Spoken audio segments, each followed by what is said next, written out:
Welcome to Key, the elven capital in the kingdom of Valia. Here, we live in harmony with our angel, Silthus. Yeah, he's a giant tree.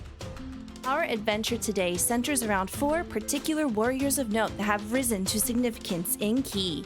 Trained by various masters throughout Valia and the neighboring kingdoms, these 4 warriors came together and began to totally outshine everyone at questing and adventuring.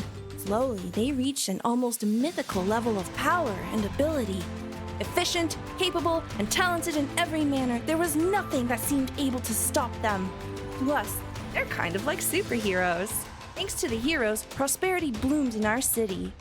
With the heroes protecting its borders from dangerous monsters and taking care of the people within, it looks like Key is going to become an unstoppable force during this next age of Gaia. These are the adventures of the Heroes of Key.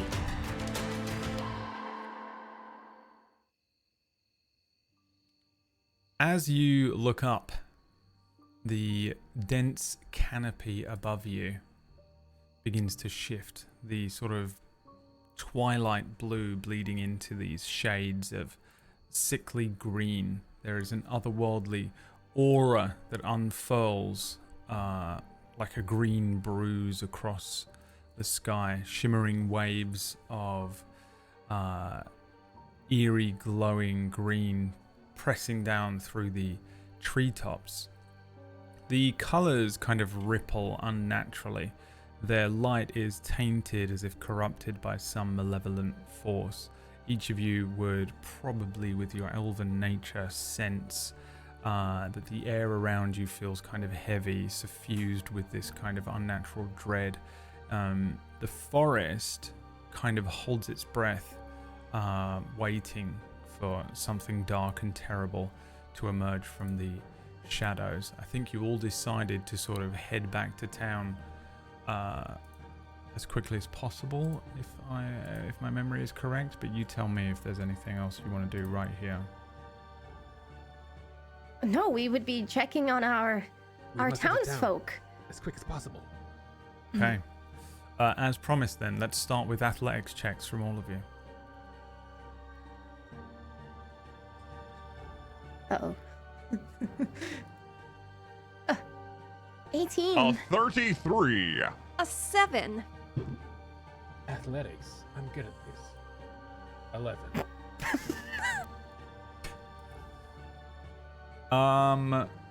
Not great from Hope and Truth. As Justice takes off at ridiculous speed, just arms and legs pumping.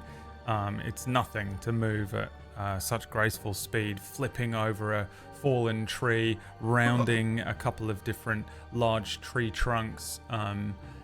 Before Justice, you recognize that you sort of left the others behind you. As you glance back, you can see that Charity's kind of keeping up, but you've sort of lost Hope and Truth. Do you want to continue at your current pace, or do you want to wait for the team?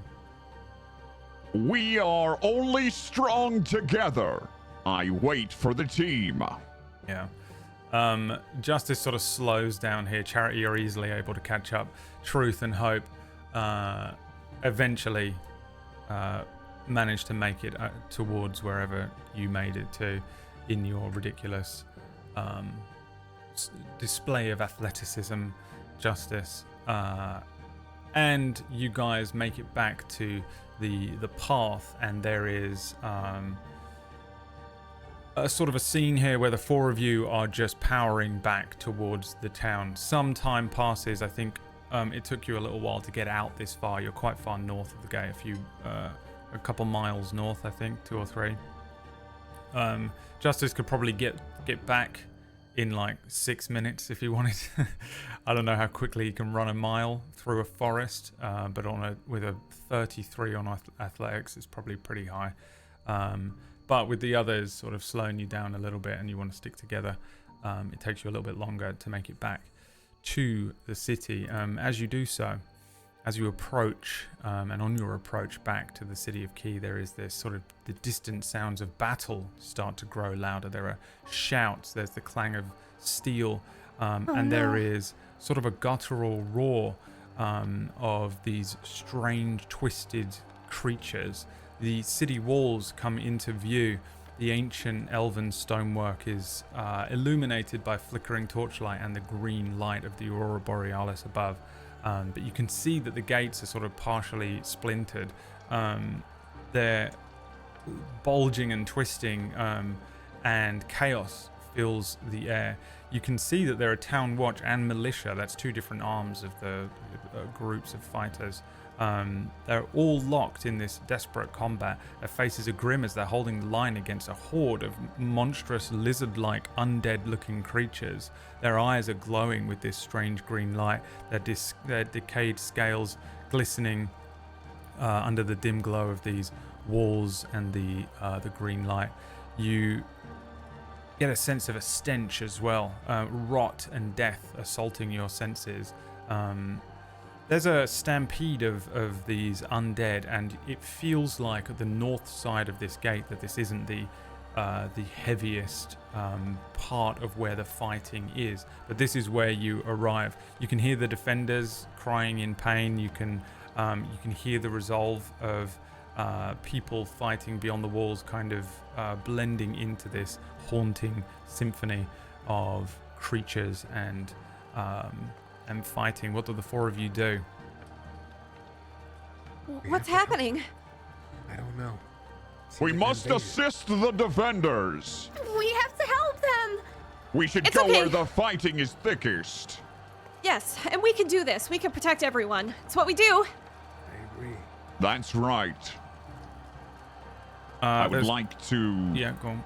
cleave a path to where the fighting is thickest in the city. Right. Yeah, make me an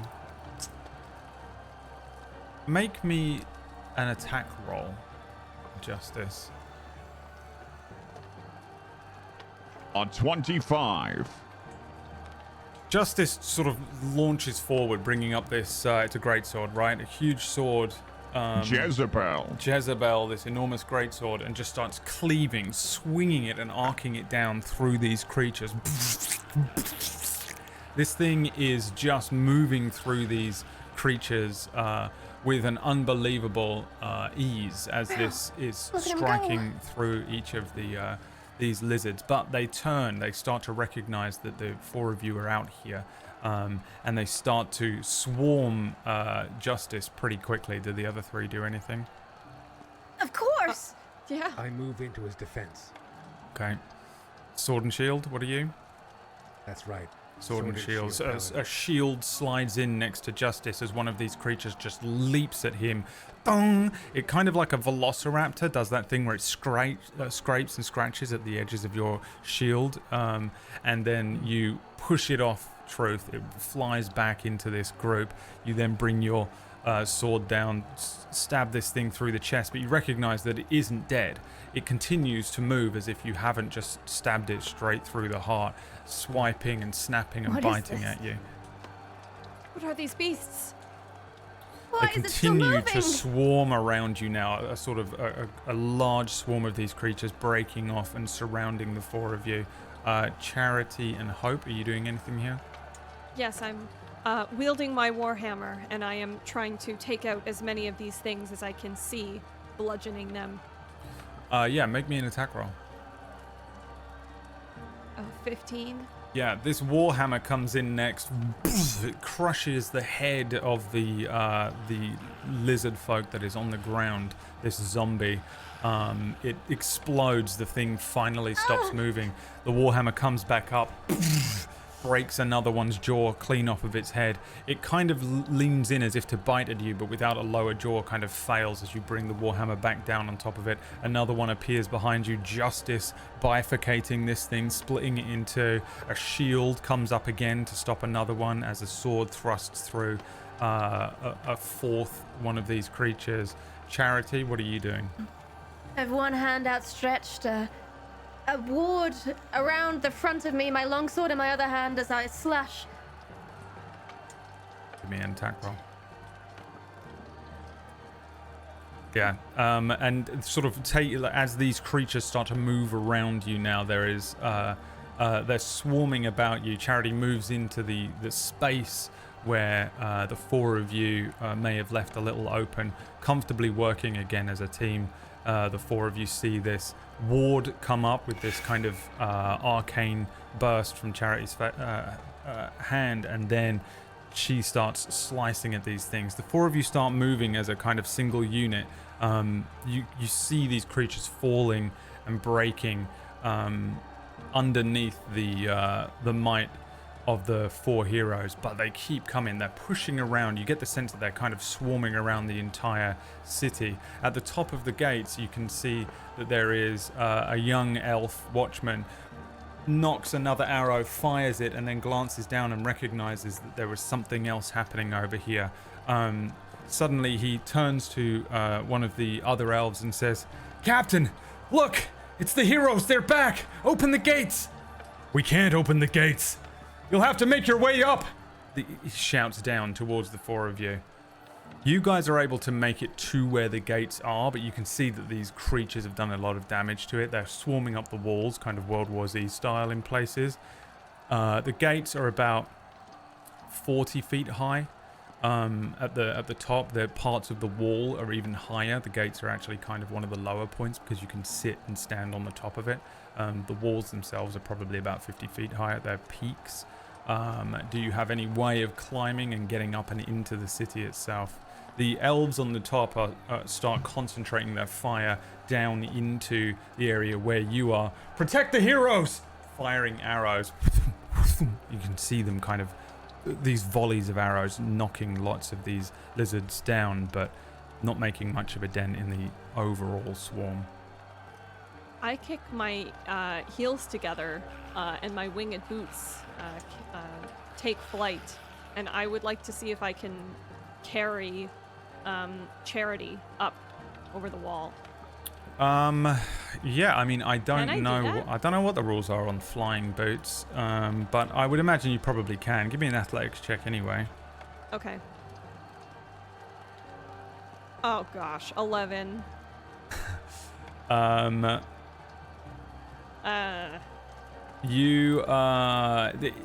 would say that's enough, but it's ugly. The two Yeah. suddenly. I do have. Yeah. I can leap into the air up to 10 foot with my tempestuous magic to give an assist here as she tries to take flight with me, if that helps. Yeah, I'd say it probably gives her advantage, which really just makes this an 11 again.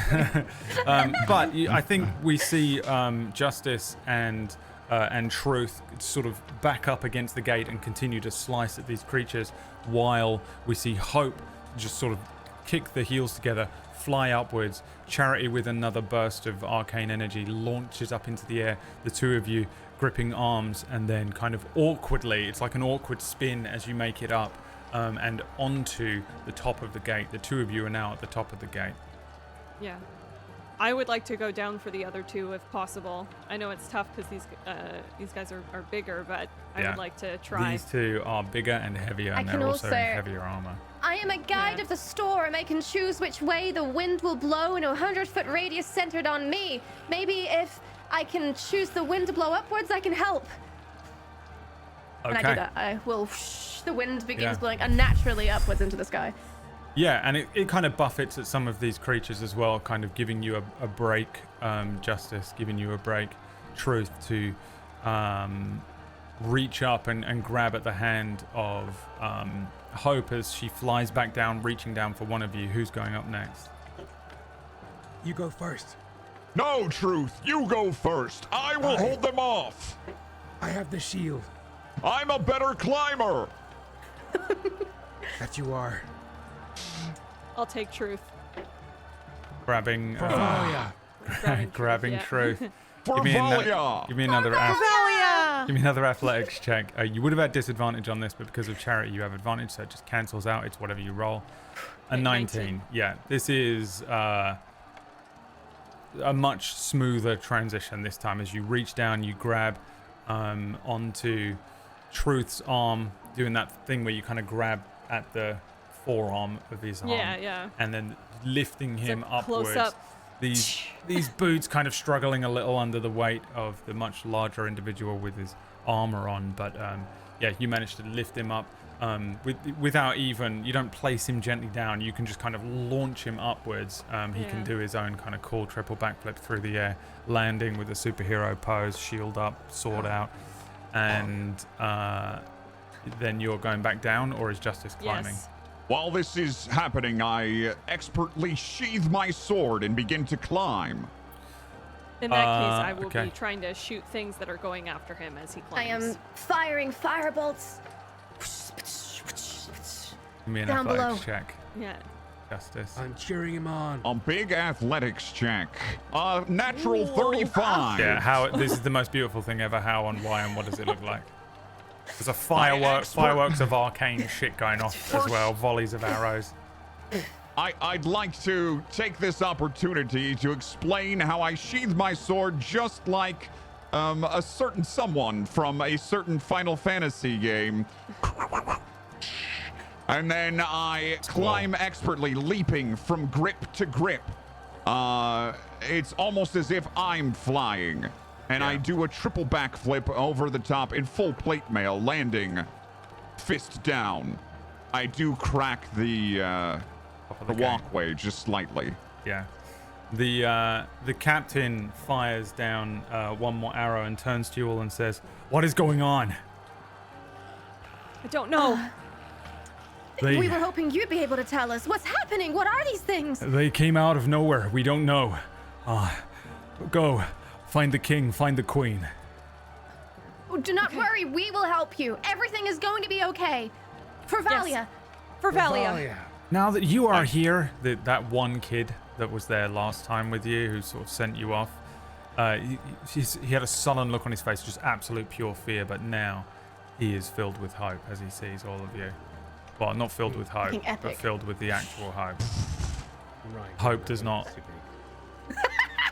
I put my hand on his little In his shoulder. mouth.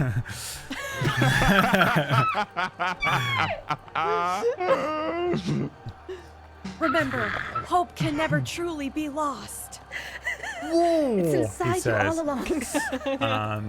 He nods and Deep inside. his sort of elven eyes sparkle, and he turns and begins to fire another arrow as these creatures start to move up and over the come up to the walls. Yeah, the four of you can leap down off of the top of the gate here and be inside of the town. The inside of the city is like classic city under siege chaos, with a few of the town's watch just kind of shouting for people to stay in their homes. Get to your homes, get to safety. And people rushing back and forth. You can see elves cradling young children, the elderly kind of moving. There are groups of people that are being ushered into the larger buildings and things like that. Yeah, no sign of the king or queen. They're probably in the, I think it was called the Verdant Spire. I know my own lore. Of course, the I made up. Verdant Spire. I thought it was a queen we spoke to. You spoke to the queen, yeah. He told you to find the king and queen. Okay. It's a nuclear monarchy. They would. Of course. They wouldn't We're necessarily. perfect. A captain of Right. the guard wouldn't necessarily tell you to just go and find the queen specifically. He'd probably just be like, "I haven't. You're way above my station. You know what to do." The fact that he even told you what to do, you should To the have his palace. head. Only if he does it again. He would give it to us. Yes, the Verdant Spire is right in the center of town, near where the main trunk of Silthus, the angel, is. This kind of huge structure that is built up along and then runs along one of the lower branches of Silthus as well. And that's probably where the king and queen are. So presuming that you guys immediately start making your way through town, you come to the Verdant Spire.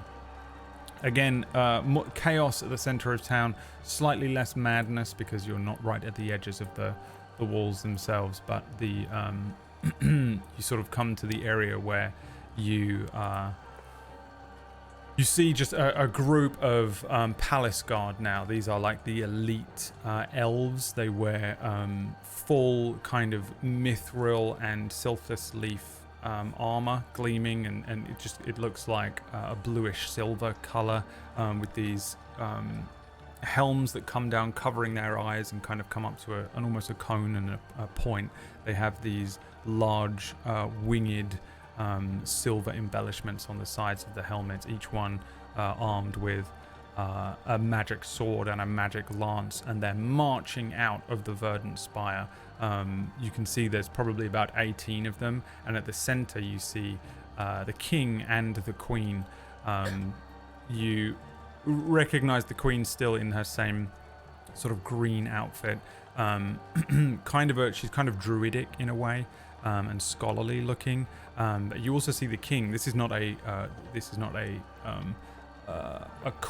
combative king. This isn't a guy who's necessarily going to ride out with the people.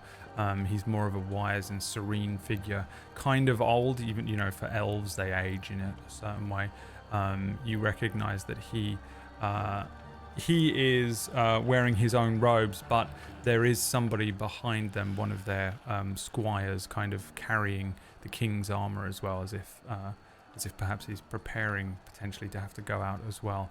Upon your arrival, the palatial guard show you no notice whatsoever. They're the only people in the entire kingdom that don't immediately turn to you and are like, "Oh my god," as they continue to march, taking the king and queen out from the verdant spire. What do you do? Are they safe? They look safe. I mean, there is no creatures in the city yet, but from what you can tell. We should form the vanguard. Yes. Are they heading towards the battle or away from it? You get the sense that they're heading... there is no away from the battle, because it just seems to be all around. Your general sense here is that the entire city is surrounded by these creatures. It sounds like there's fighting at almost every single point of the walls. There are gates at the north, east, south and west of the town, but the wall runs around the town in almost a perfect circle. And it runs out mostly along Silthus's branches. So where those branches end is pretty much where the circle of the wall lies. And it sounds like this fighting is happening everywhere. I guess you would potentially be privy to the fact that the king and queen do have sort of safe houses that they might be taking these guys to. But it seems like they're heading south, which I guess give me perception checks, everyone. Oh no. 11. There's so much smoke. And 25 from Hope, 18 from Truth. 18. Hope and Truth, it sounds like the fighting is thickest in the south. But possibly you get the sense that it could also be building to a huge amount to the west. I guess Hope with a 25. Give me,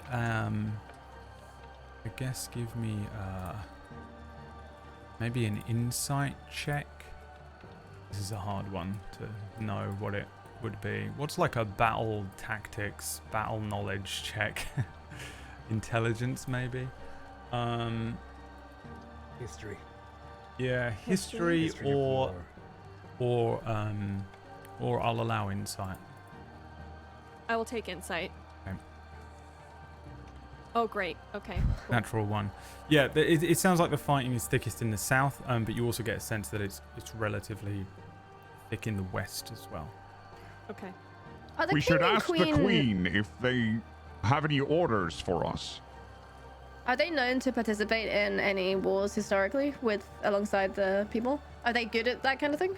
These two, no. There have been previous kings and queens that have, but these two, it's been a pretty... you've lived through a relatively strong time of peace. The city has grown and has become significantly stronger and more popular, and the king and queen are somewhat responsible for that, but so are you four. Over the course of however long, you guys are probably relatively old. The last couple of hundreds of years under this king and queen have been quite prosperous, but there really hasn't been much war. There have been patches of this here and there, but they generally don't take part. No, there have been kings and queens that were more warrior kings and queens, but these two, no. You're right, Justice. We should see if they have any orders for us. And we would duty rush to towards Valia. them. Yep. Yeah, you rush towards them. The king sort of doesn't seem to heed you at first. Not that he dismisses you, but that he doesn't see you. The guard couldn't care less. They're just marching forward. The queen does see you, and as she sees you, she sort of glances back, and then she says, "Stop! Stop!" The king holds up a hand, and the guard pull to a stop. The queen pushes through two of the guard, and they move kind of out of the way, and she steps out. "You're My lady. alive. I had My feared the queen. worst. Yes. My queen. Do you know We're here. what is happening? Our scouts say that this is extremely sudden. Something came from the west." Yes, it is extremely sudden, and we must tell you, we don't know what these creatures are. I've never seen anything like it. No. Our scouts claim them to be reptilian, lizard-like. But they And have they do not die. armor They need and much to die. undead. It would appear so. Seems so. The king, kind of watching, takes a moment and begins to sort of think. The queen says, We're heading underground. But perhaps, if I can ask once more, would you defend the city?" Of course. Yes, of course. We will do Valia. our duty. For Valia. For Valia. She looks towards the king again, and the king nods, and she says, The fighting is worst at the west gate, but as I understand it, the east gate is beginning to falter. The Oh no. north, is that where you entered? Right. Yes. Yes? Does the gate still hold? For now. Yes. Right. South and north seem to be holding for now. Perhaps I can ask that two of you go to the east gate, two to the west. That seems reasonable, yes. Divide. I leave the city. Quura in is your- strongest together, my queen. Are you sure? Well, you are our strongest warriors. Even one of you at each location would have been a great boon to us, I would imagine, but I think... she looks to the king again, and the king says, "Two to the east, two to the west. We must have the gates Orcish. hold. We cannot let these creatures in." Of course, my king. Yes, my king. When you are done, head west. This all started there. Perhaps you can end it. Yes, my For Valia. king. For Valia. For Valia. For Valia. Okay. Time to split the team. Yeah. We've never split up before. Yeah. No. Give me Eat together, drink together, sleep together, bathe together. I don't even know how we choose. give me history know. checks. Each Oh, of yeah. you. I love you all equally. Oh, 22. 5. 8. 10. Okay. Hope you understand the city's defenses better than the others for some reason. You're scholarly, perhaps. Yes. The east gate is a sort of heavily fortified choke point. Generally speaking, in terms of how they set up the east gate, is that it was designed to be the type of thing that is defended by people who are strong, physically strong and physically able, as opposed to the west gate, which is primarily protected by an arcane barrier, which is in part linked to sort of magic that they sort of pull from the angel and from the clerics and paladins here. So it's the two gates are sort of defended by two different groups of people. The west gate predominantly defended by mages and some of the battle mages of the city, and the east gate predominantly by sort of more physical oriented melee fighting and bows, arrows, crossbow wielding militiamen. So you understand that much at least when thinking about how you might want to split this party. Yes, I report this back to my compatriots. Hmm. Well, there's the argument to be made that we could be consistent in these choices, and truth and justice could go to the east gate, and charity and I could go to the west gate. However, perhaps it would be good to have a balance to either gate. Yes. The mages can be supported by physical prowess, and then the physical prowess could be supported by magic users, and Balance is good. I agree. Balance is the Quura. Perhaps Balance truth is and charity should go west. And you and I, Hope, could go east. okay. The only problem is, Charity, I pass like a bit of a nervous look to you. Charity does often need help with healing during the I look combats. ashamed. Which Yes, is that is why completely Hope normal. would go with her. Oh, I'm sorry. I thought you said Truth and Charity would go together. Sorry, not and I Hope. would come with I you. meant truth. All of your names are so similar. Welcome to my life for the last 2 weeks. Yes, truth can offer his healing hands to her should she get injured. Yes. All right. That's right. Yes. Are we rested, GM, from the last Yes, we session? are. We're very rested. Oh, yeah. If you'd actually showed up in the prequel and hadn't left immediately in AFK during this part of the prequel, you would know that. So you can remove 200 Well, in his HP. defense, he had to glue his hand to his face. It's very painful. Yeah, no, we did say that you got, because you leveled up, you got the kind of Final Fantasy level up treatment and was fully healed from the level up. Right. Because this is a magical special episode. Yes. All right, I Justice. know Truth will take good care of me. Yes, you're in the greatest hands. That's the truth. And I take both of Justice's and Hope's hands. And I hold them. Be careful out there, okay? I don't want anything to happen to either of you. You need to be I safe. kiss you on the mouth. I also kiss you on the mouth. It's a four-way mouth explosion. We I are kiss all both of kissing you. each I other kiss on you the mouth. Both of you on the We're mouth. all kissing everyone on There's the a mouth. completely blurred out scene right now where it's just shapes and movements. It lasts about 15 minutes longer than it needs to. Yes. It's very tastefully done. You can sort of see our shadows, but not really. You can tell it's romantic, primarily. A few minutes later. I feel ready for battle now. As do I. I have more reason to live than ever. Onward. Don't forget, hope lives within you always. Yes, it does. The king and queen have like marched away. Okay. Yeah.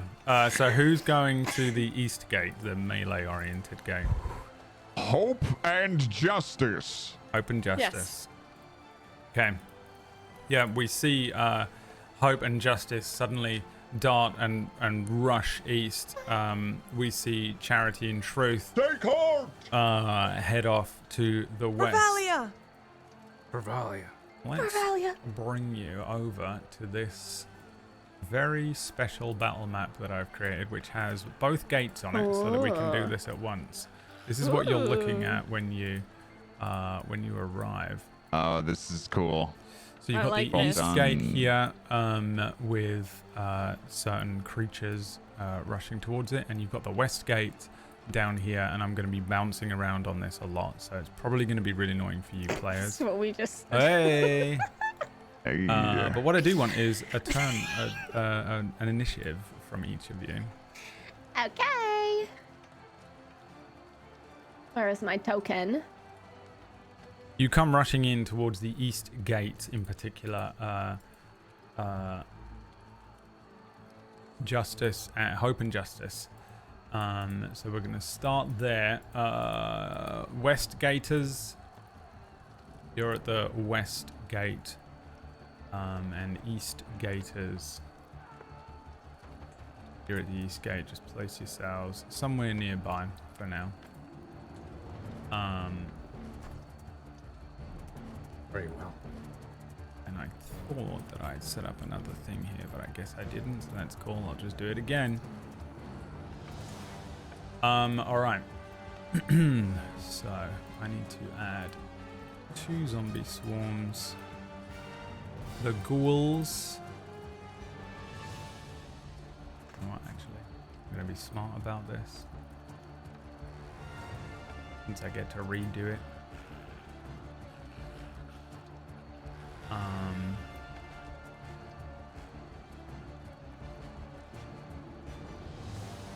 All right. All of you roll initiatives, including the other 2.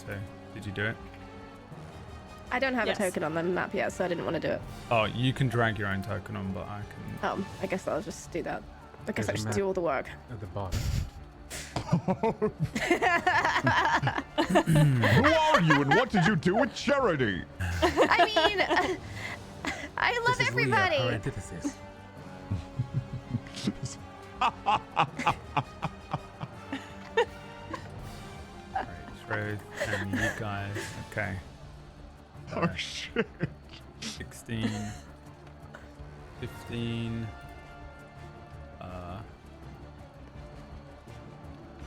15, and 14. All right. East Gate. You head towards the East Gate, headed up by an elf known as Soulheart, S-O-L. And this is a kind of a large elf, not quite like Justice large, but, you know, typically larger than your average elf. He's a big, strong-looking large elf with a strong jawline as well. As you arrive, the East Gate, like I said, is kind of heavily fortified. There's this choke point that requires this kind of brute strength and tactical positioning. You can see that the lizard folk are battering down this gate from the other side. The 2 of you, as you arrive, you sort of hear Soulheart shout down to you and say, "Thank God the heroes are here. Come on, get in the fight." He pulls out. He at the top of the gate there is a huge amount of elves. So there's 4 that are represented by tokens on here, but there's actually probably something more like 30 or 40 of them running right across the wall. They're also, the entire militia and the town's watch have all been drafted in along these walls, and they just kind of a perfect ring around the town. The endless thwip of arrows being fired into the group here. Let's have you 2 make me a perception check, or I'll let you do an investigation check.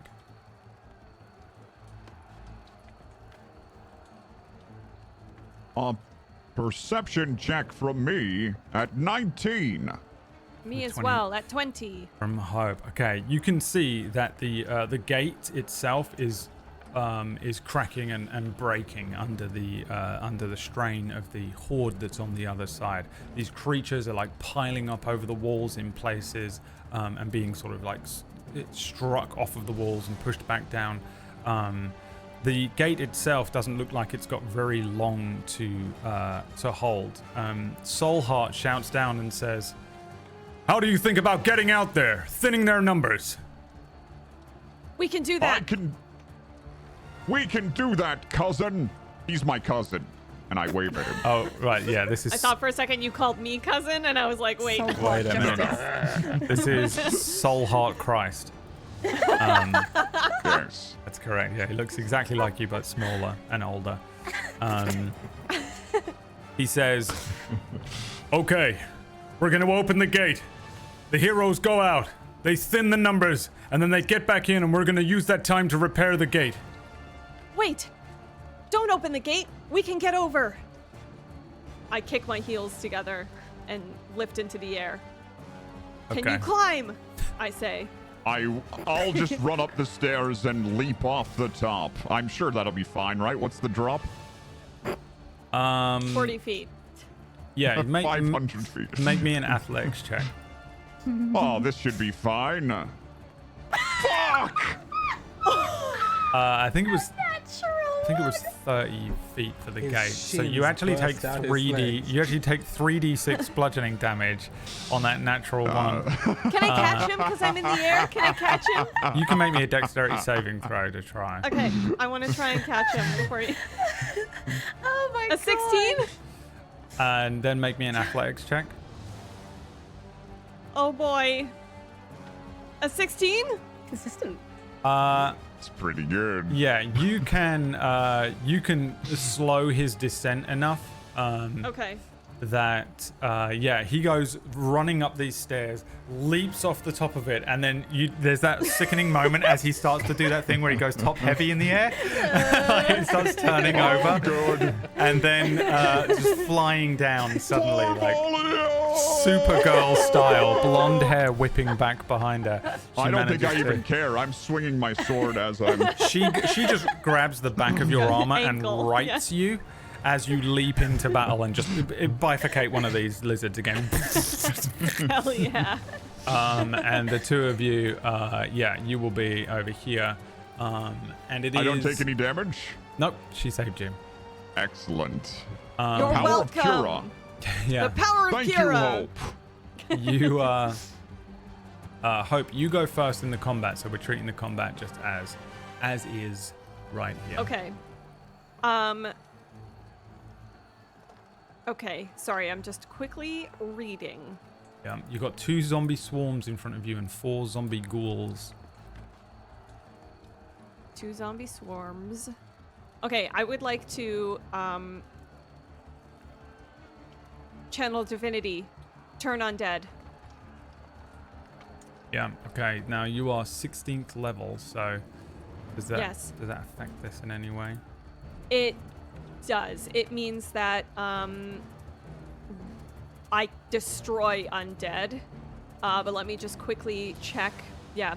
Starting at 5th level, when an undead of CR 1/2 or lower fails its saving throw against your turn undead, the creature is destroyed. That gets improved.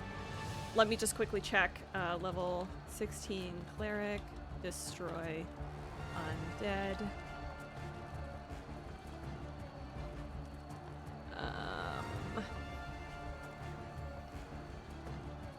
Sorry, this is taking so long. Welcome to level I feel 16 with brand new characters that you've never second. played before. It's all good.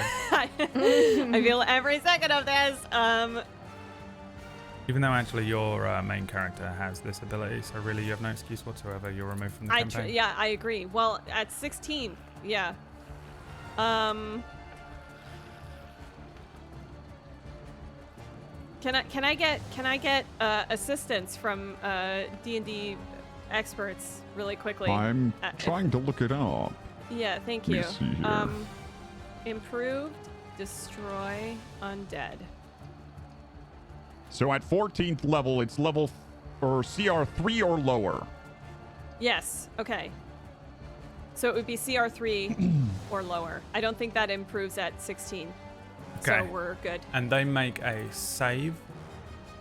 They do a wisdom saving throw, yes. Okay, here we go then. Let's do a bunch of wisdom saving throws. Let's do the ghouls first from top to bottom. And what have I got to beat?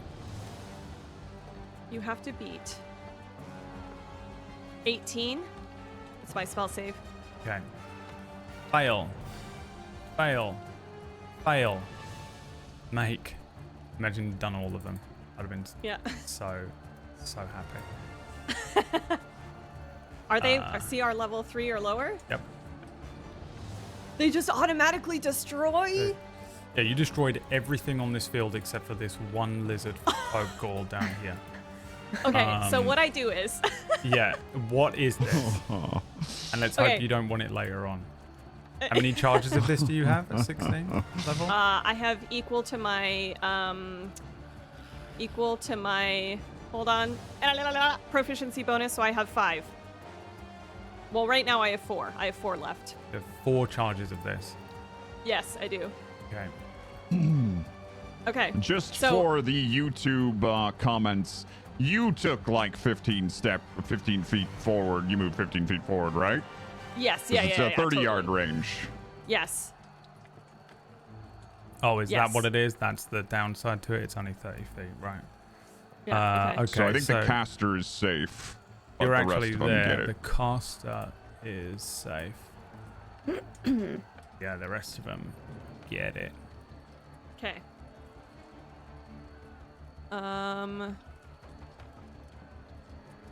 Nice. Oh, this guy here. Oh no, I would have walked closer. If I could get closer, I would have done that. Yeah, okay. Okay, so basically what happens is I save Justice. You know, he lands on the ground, and then because I have my flying feeties, I fly in, and then suddenly I start to glow this like hot, bright, golden yellow, orange. And then it's almost like my figure kind of disappears in the brightness of the light, and then like quick moment of complete silence, and then boom, and then this radiant like wash hits across all of them, and they just disappear. They just disintegrate upon looking upon me. Yeah. Upon looking upon me. They are Excellent work, disintegrated. Hope. There's still like absolutely fucking tons of these things around. Yes. By the way, you're just Yeah. creating a hole in this immediate area. For the theater of the mind, they are everywhere. Like a Street Fighter background, they're just 2D figures in the background rushing towards the gates and rushing up the walls and things. But these are the only ones you have to deal with to give the guards a break. Yeah, you just absolutely annihilate, disintegrating. Like, what would this be? It would be like 1, 2, 3, and then this group, I think we worked out with the zombie swarm, represents like 20 or something. Yeah. So you probably take out like 40 odd zombies Okay. in one pop, as they see the light and they are annihilated, removed. Yeah. Okay, you want to do anything else on your turn? I scream for Valia, but it's like kind of frightening when I do it this time. It's like not cool or like hopeful or fun. Yeah. It's like terrifying when I do it this time. Nice. Yeah, that's it for me. There's like loads of fireworks going off like right outside my window, by the way, and it's cool as shit while I'm playing. Like, it's loud, and I'm hoping that it's not coming through on the mic, but like No, it's just constantly like loads of lights going off right by my window, and it is fucking dope as shit for me alone. Justice, it is your turn. I'll delete these guys just to make it easier for you to see around. Yes. I'll run up to this lizard folk ghoul and give him a swing from my Jezebel. A 24 24 hits. for 14 slashing damage. Remove an arm. Ah! The creature swing again. continues to snap and bite at you. You recognize that these creatures are armed. Some of them are wearing like what looks like really rudimentary but basic sort of hide armors and things. They have weapons on them. They look really old and kind of rusted and gross, but they do have weapons as they rush towards you.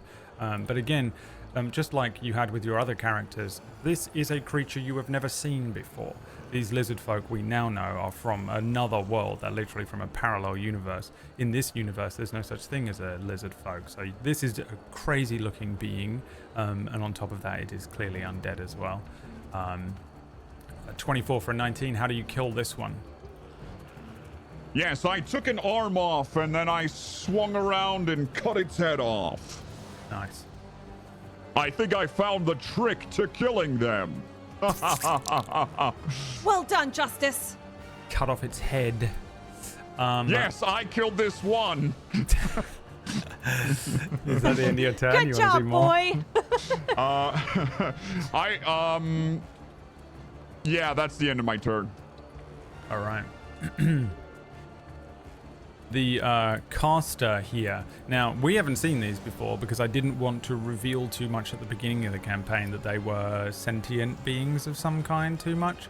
But a zombie lizard folk steps forward, kind of wearing rudimentary looking robes. Again, this guy looks kind of druidic, you would get the sense. Swamp druid type. But again, the clothing is old and raggedy. It's, you know, it looks, this is for sure a zombie, an undead creature of some sort. And it is walking forward, and it has a little stave, a little staff that it's holding, swirling around above its head. You can hear it kind of speaking in this strange guttural tone.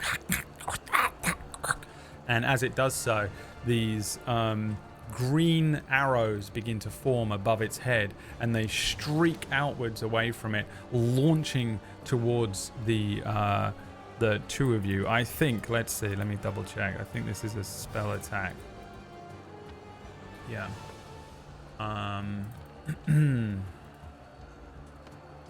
So this is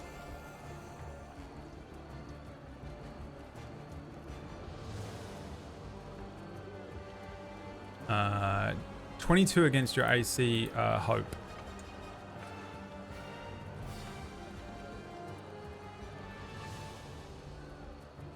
Did you speak? You're muted. That hits. That hits. Okay, make me... Nope,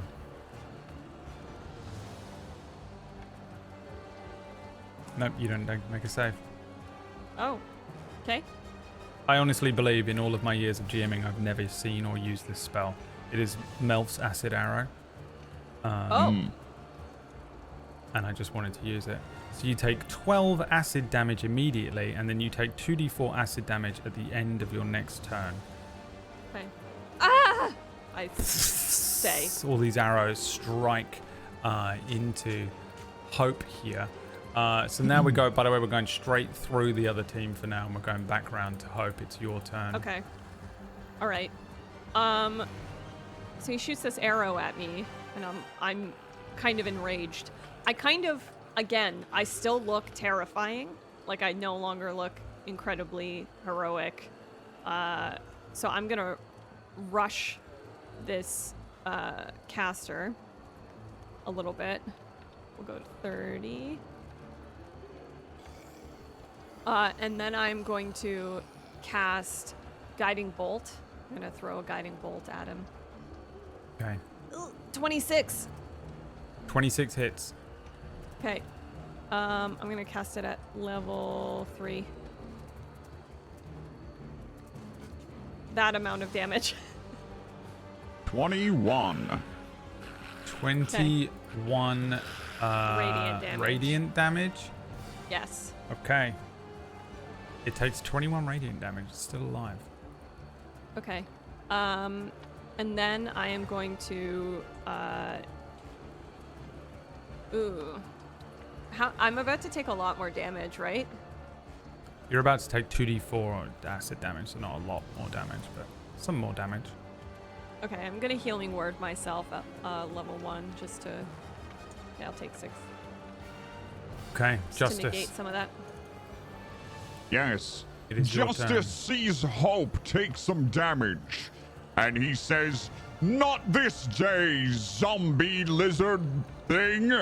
And he sprints forward 30 feet and then blinks out of existence for a moment and appears next to the zombie caster using Starlight Step and brings down Jezebel.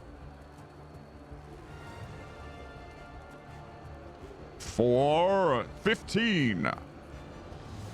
That hits. 17 slashing damage. How do you kill it? I do the same thing. I've figured out the secret, Hope. And I cut off its head. Cut off its head. The soul heart from the ramparts with these elves firing arrows into the rest of these things says, "Okay, quickly, get back!" As oh god, these swarms of zombies begin to move into the space that you've made, we see Justice and Hope rush back to the ramparts, presumably. Yes, absolutely. Yes. Okay. Down at the west gate. It'd be cool if that worked. We see, we sort of go back in time a little as we see Truth and Charity arrive at the west gate. The west gate is a larger affair. In terms of the map, it looks very similar, right? But the actual kind of area that makes up the west gate is a larger it's a larger gate. It's the type of gate that you might suspect a lot more traffic moves throughout the day, whereas the east gate is a smaller, more defensive looking thing. This one is a huge looking thing, and as such it is protected by this arcane barrier that I mean, you will have seen it before. You can see that the arcane barrier, and as you're running towards this thing, the arcane barrier completely fails and falls. And as you rush up, the two of you see Shinfel, one of the head battle mages, large flowing robes behind her as she casts. Oh, look, it's sinful. She casts her staff into the sky, and a huge set of thunder and lightning as a bunch of these zombies at the front of the gate here are completely annihilated by her spell. The two of you arrive. She turns to you and says, "You've arrived." We've Of course. We're really in need of some help.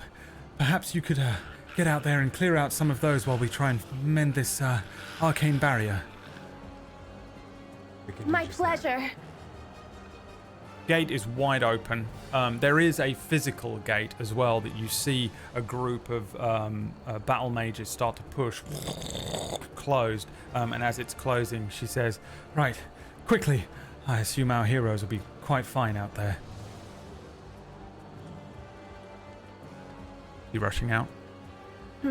Oh, yes, absolutely. All right. Place yourselves just outside of this gate. Right. I turn to Charity and say, "Do your thing, but stay by me." And I hold his hand, and we skip out of the gate together. I look dark and brooding, but I'm skipping anyway. For Valia. For Valia! The two of them come rushing out of the gate as the physical gate itself closes behind you. It is Charity, it's your turn. There's a zombie swarm in front of you and 3 zombie casters.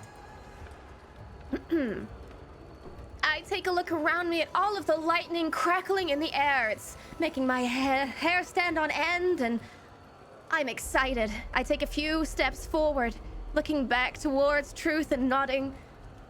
And my hands extend to the sky as I gather the electricity around me. And in one giant burst from my fingertips, I cast lightning bolts in a big line that goes straight through this huge pack in front of me and all the way over to the tiny guy in the back too. Okay. Nice. And that is dex saves from me. Dexterity save. One dex save for the swarm. A 12. Oh, they're not dodging that.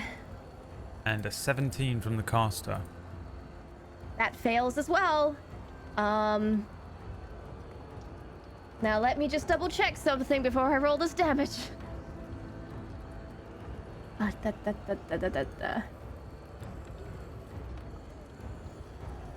think I have too many feeds and it's too much to look at, so I'm just gonna roll the damage. Okay. Like 8d6, I think. Oh, that's 8d5. Ignore that. 34 lightning damage to both of them. This enormous pink bolt of lightning launches out like a Gallic gun, just annihilating. This is a swarm, so it represents like a huge amount of these lizard folk, maybe 20 or so, and you just see a few of them just get evaporated. The lizard folk caster behind them, which is kind of spinning its staff around above its head, very mechanically, very kind of zombie puppeteered style. Just half of it just gets wiped out. It just takes it only takes half of the damage, but it doesn't try and dodge out of the way. It loses an arm. The ones in front of me will take an additional 7 thunder damage as well, thanks to my Heart of the Storm feat, or whatever it is. Sure, yeah. It's whatever you want real. it to be. Yeah, it's real. It's D&D. You just see the other caster. He continues to spin his staff around above his head, preparing to cast a spell. Again, like the other gate, there is just zombies everywhere. They're rushing up the gates. Above you and behind you, there are these battle mages and some archers firing spells and arrows into the generic background zombies, but the ones that you're focusing on here remain. Okay, that's your action.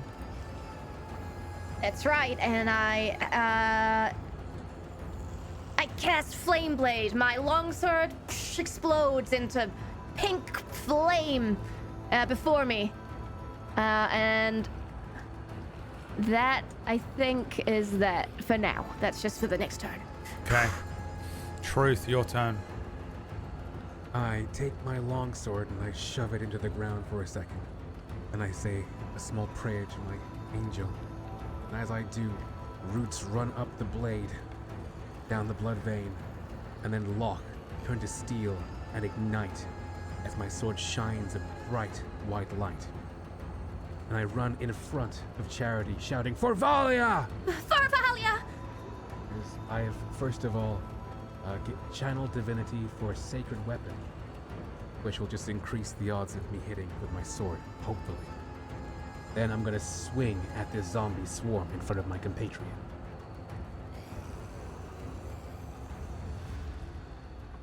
Okay. For a natural 20. Natural 20. Yep, give me the damage. All right. It's gonna be a 16. However, 16 because damage. I've hit, I am now also going to burn a spell point for Divine Smite. So, 1 second as I roll Divine Smite. So, 9 points of radiant damage on top of that. Oh, it's blue. Wow. Of the Divine Smite or the roll 20? color? Roll 20. But the Divine Smite might be blue too. Yeah, a blue What smite. color is it? Radiant blue. Wait, because it was a crit, it didn't roll the crit damage too. I think that's another 1d8, right? Did it not? No, because I messed up. So it's 11 points extra of radiant damage on that creature. 11 points extra. I mean, this wipes it out. You see Truth rush forward after saying a quick prayer, launching into this thing as he brings his sword up. This now canonically blue light launches down from the green Aurora Borealis above, runs across the blade. He spins it around, bringing it down into the center of this swarm, and all of the energy unleashes as he strikes one of these creatures. They are launched, broken up and split, and launched off of the sides of the bridge and into the moat below as you sort of finish off what was left of this swarm. Truth, it's still your turn. That will be my turn, as I stay by my compatriot. Okay. Back The to back, zombie swords in hands. casters here are going to launch 2 spells from one side of you, Truth, another Melf's Acid Arrow launches at Truth. 10 versus your AC is for sure going to miss. These acid arrows appear above this thing and then they launch forward. Part is doing that. That's unnatural. The thing with this spell is, on a miss, the arrow splashes the target with acid for half as much of the initial damage, regardless. So, you still take 6 acid damage from this one. From the other side, the same thing, as a bunch of acid arrows are fired at you, Charity. 9 will miss, but again, you will still take 3 acid damage. It's burning! And then, I guess Truth would maybe have registered as more of a threat to this creature because of radiant bullshit. Make me a wisdom saving throw, please, Truth. A wisdom saving throw. All right. 17. 17. Okay. There is a searing pain lancing through your brain. The creature in front of you at the center of these 3 casters. You feel this horrible sensation as this creature casts Mind Spike, and you will take half of this. Oh, I'm rolling so dog shit today. 3d8, 2 nat 1s in there. So you take 2 psychic damage, and that's it. Okay. Back We around. might just do this after all. To I have hope. to Charity. You do, always. Do this actually for now. Charity, top of the round, your turn. They're all so far away. I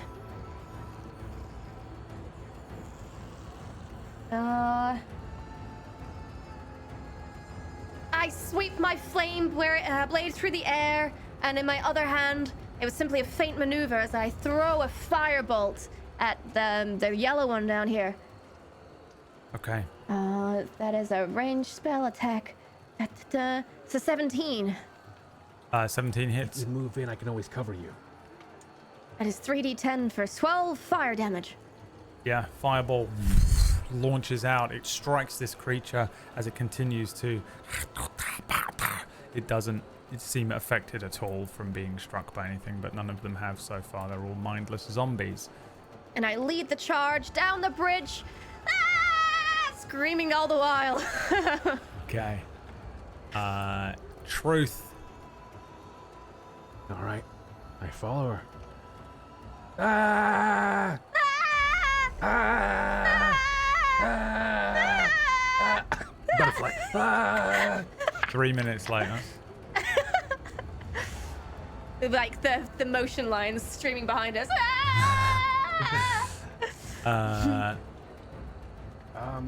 I don't believe I have anything I can use right now. I am a melee character. These guys are too far away. I will Okay. stay, however, by my compatriot. Alrighty then. Well, in that case, it's the same situation as before. It's going to be 2 acid arrows that launch towards you. One towards Truth on a 5, that's a miss. One towards Charity, a 16's probably a miss. Oh, actually, No, that hits. it might hit, yeah. It is a miss because she's next to me. It's a miss Oh? because she's next to I am you. a paladin. That's right. And as a paladin, I have a whole range of bullshit. This one is my bullshit called Aura of Protection. Starting at 6th level, whenever somebody takes damage next to me, I need to read. Whenever you or a friendly creature within 10 feet of you must make a saving throw. That's the wrong bullshit. I meant this bullshit, fighting style protection. When a creature you can see attacks a target other than you're within 5 feet, you can use your reaction to impose disadvantage on the attack roll. Okay, so disadvantage. Right. So 16. It still hits. My That's bullshit. D&D, baby. Serious. That's D&D, baby. Okay, so Bullshit. But I use my reaction, and a shield of energy appears in front of me, intercepting the arrow, exploding in a burst of green. cool. Yeah.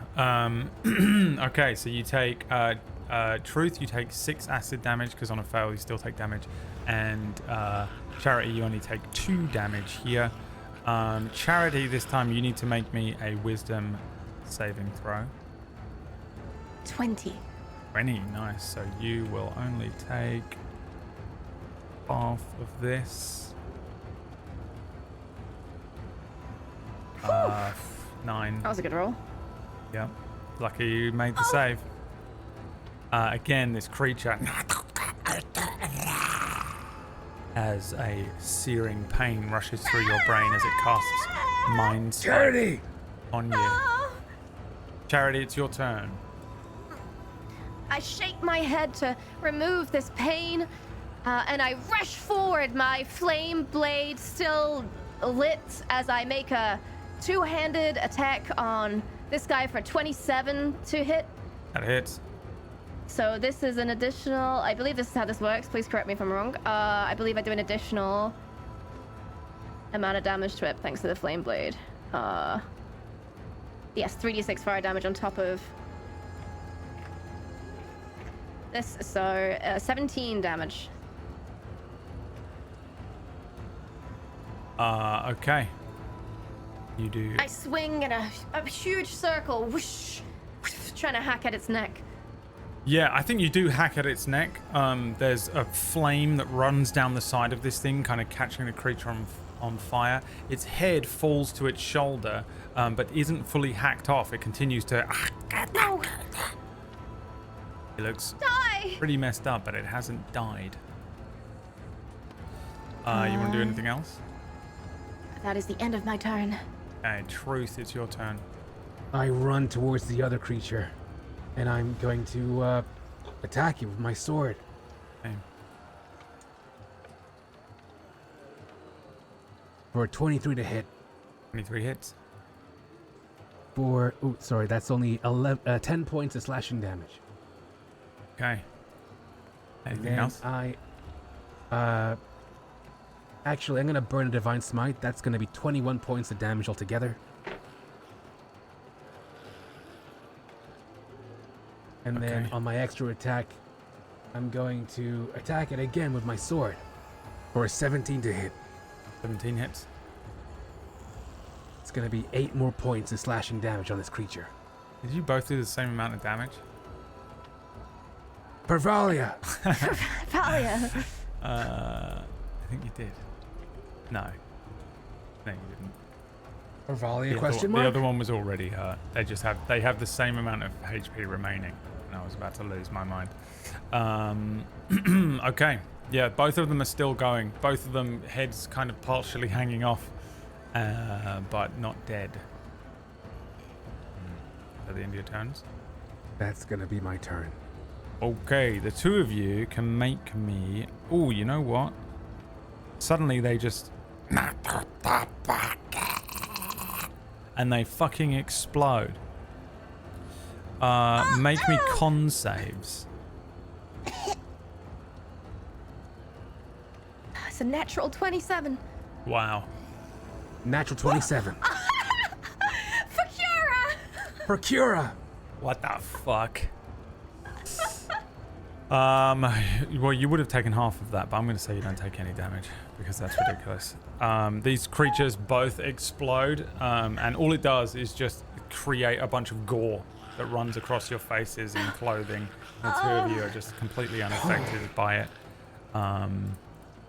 This is like in Dragon Ball Z when like Krillin tries to punch like Broly or something, you know, and it just does nothing to them. As you kill both of these guys. There is, however, one still remaining, and it will cast... Let's see which one of these is going to make the most sense. I think probably you see this thing launch an ice knife towards Truth here. Truth, make me... Nope, this is a spell attack. Hold on. Oh, a 5 misses. Hit or miss, however, this does do damage. So then you need to make me a dex saving throw. A dex saving throw. Both of us or just Truth? Just Truth. Just myself. 19. So you take...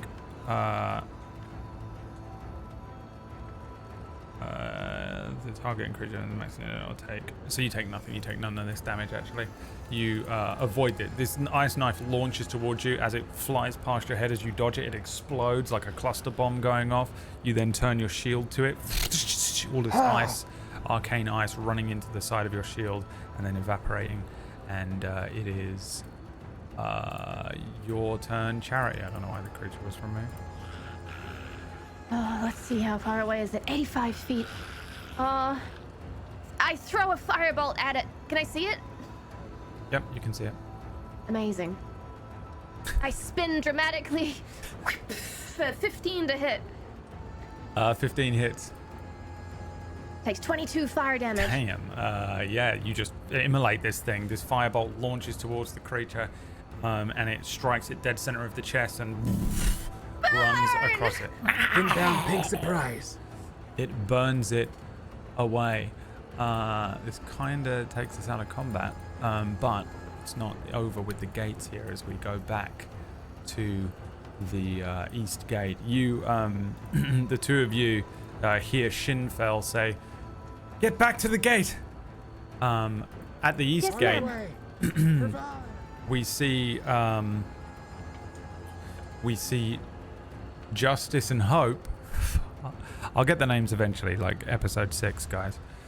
Justice and Hope run just inside the gates as they close behind you, even though you could have flown over them. And all of these zombies continue to swarm once again up to the gate itself. Soulheart Christ, cousin of the the hero Justice Christ, the captain of this gate, says, "Okay, I don't know how long this is going to hold for, but well, this is going to be a test of strength." He looks to you and says, "Cousin, I hate to admit it, but this isn't the time for humility.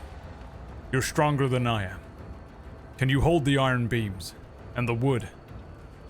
A bunch of these guys run in and they start sort of holding, it's just lots of elves, much smaller than you guys, running in with huge wooden beams of wood and iron poles to reinforce this gate. They rush up and they kind of start to quickly place these things into place behind the gate. It's wobbling around. He says, "Can you hold this here while the creatures batter the gate?" You feel and sense the swarm rushing in on the other side. Take heart, cousin, and I slap him on the pauldron. There's almost no chance I get another natural one. Let us hope not, cousin. Make me an athletics check to sort of lift and position these God, heavy please get a beams natural one. into place. That's all I want. That's all I want. A 30. A 30. You lift up these absolutely enormous beams that no single elf anywhere would normally be able to lift. You put it into place. There is a second one. Make me another athletics check. Of course. 26. Part of me was really worried that you were going to send the other two to this gate, by the way, for this, and this would have been a different story altogether. You lift the second beam up into place. You see that a bunch of these elves rush in to the bottom of the of where these beams are being placed, and they start to hammer and repair and place these iron sort of beams and bolts around the edge of this thing. The gate warden, Soulheart, I changed it's destroyed me that he's called Soulheart Christ now. I've forgotten his name entirely. Soulheart looks to Hope, looks down to Hope's feet, and then looks back up and says, "Perhaps, if you don't mind, you could fly up and fasten the gate at the top." He hands you Yes. a hammer and some nails, basically. Of course. All right, make me a sleight of would hand do check that. for the left beam. Sleight of hand. Ooh. Oh, this is not gonna be good. 19. Nice, yeah. You are there quickly. Dong, dong, dong, dong, dong. There is a as the swarm finally rush the other side of the gate. The left beam holds in place after you finish nailing this in, but the right beam kind of starts to fall off and break. I need another athletics check, please, from Justice at the bottom to hold this thing in place. Yes. A 19. You hold it in place, and I need another sleight of hand check from Hope as you try and nail this beam in. Come on, baby. 16. 16's good enough. Ding, ding, ding, ding, ding, ding, ding, ding, ding, ding, ding. Just the most anime shit as you fly around the top of this thing. Reinforced and ready to go. Soulheart says, I think we're okay here now. Quickly, the other gates. What were your orders? Our orders were to protect the city. Were they? Okay, great. Well, our orders Great. were to come here. The Well, no, orders perfectly. yeah. Yeah. Our orders were to come here and protect this particular wall. Okay, give me a history check. Okay, thank you. 20. 20. It was protect this wall, and then when you're done, go out the west gate Go out the west gate. Okay. and try and Alright. find We the must- source of this thing and deal with it.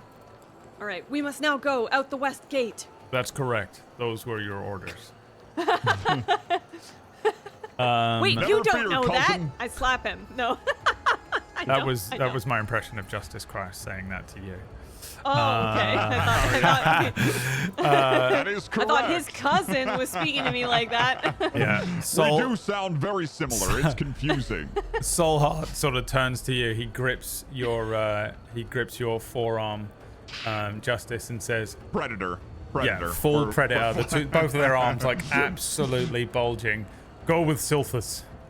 May Sylvanus guide your path." This, For Valia, my brother. My cousin. Shit. For Valia, For my brother, Valia. cousin. My brother, cousin. He nods to you, Hope, and then he turns to the other elves and says, "Up on the walls. We have to hold them back as long as we can. My cousin will save us and the other heroes." Just starts firing arrows at the elven style. The two of you start running towards the east gate, where we catch up with the other two at the west gate.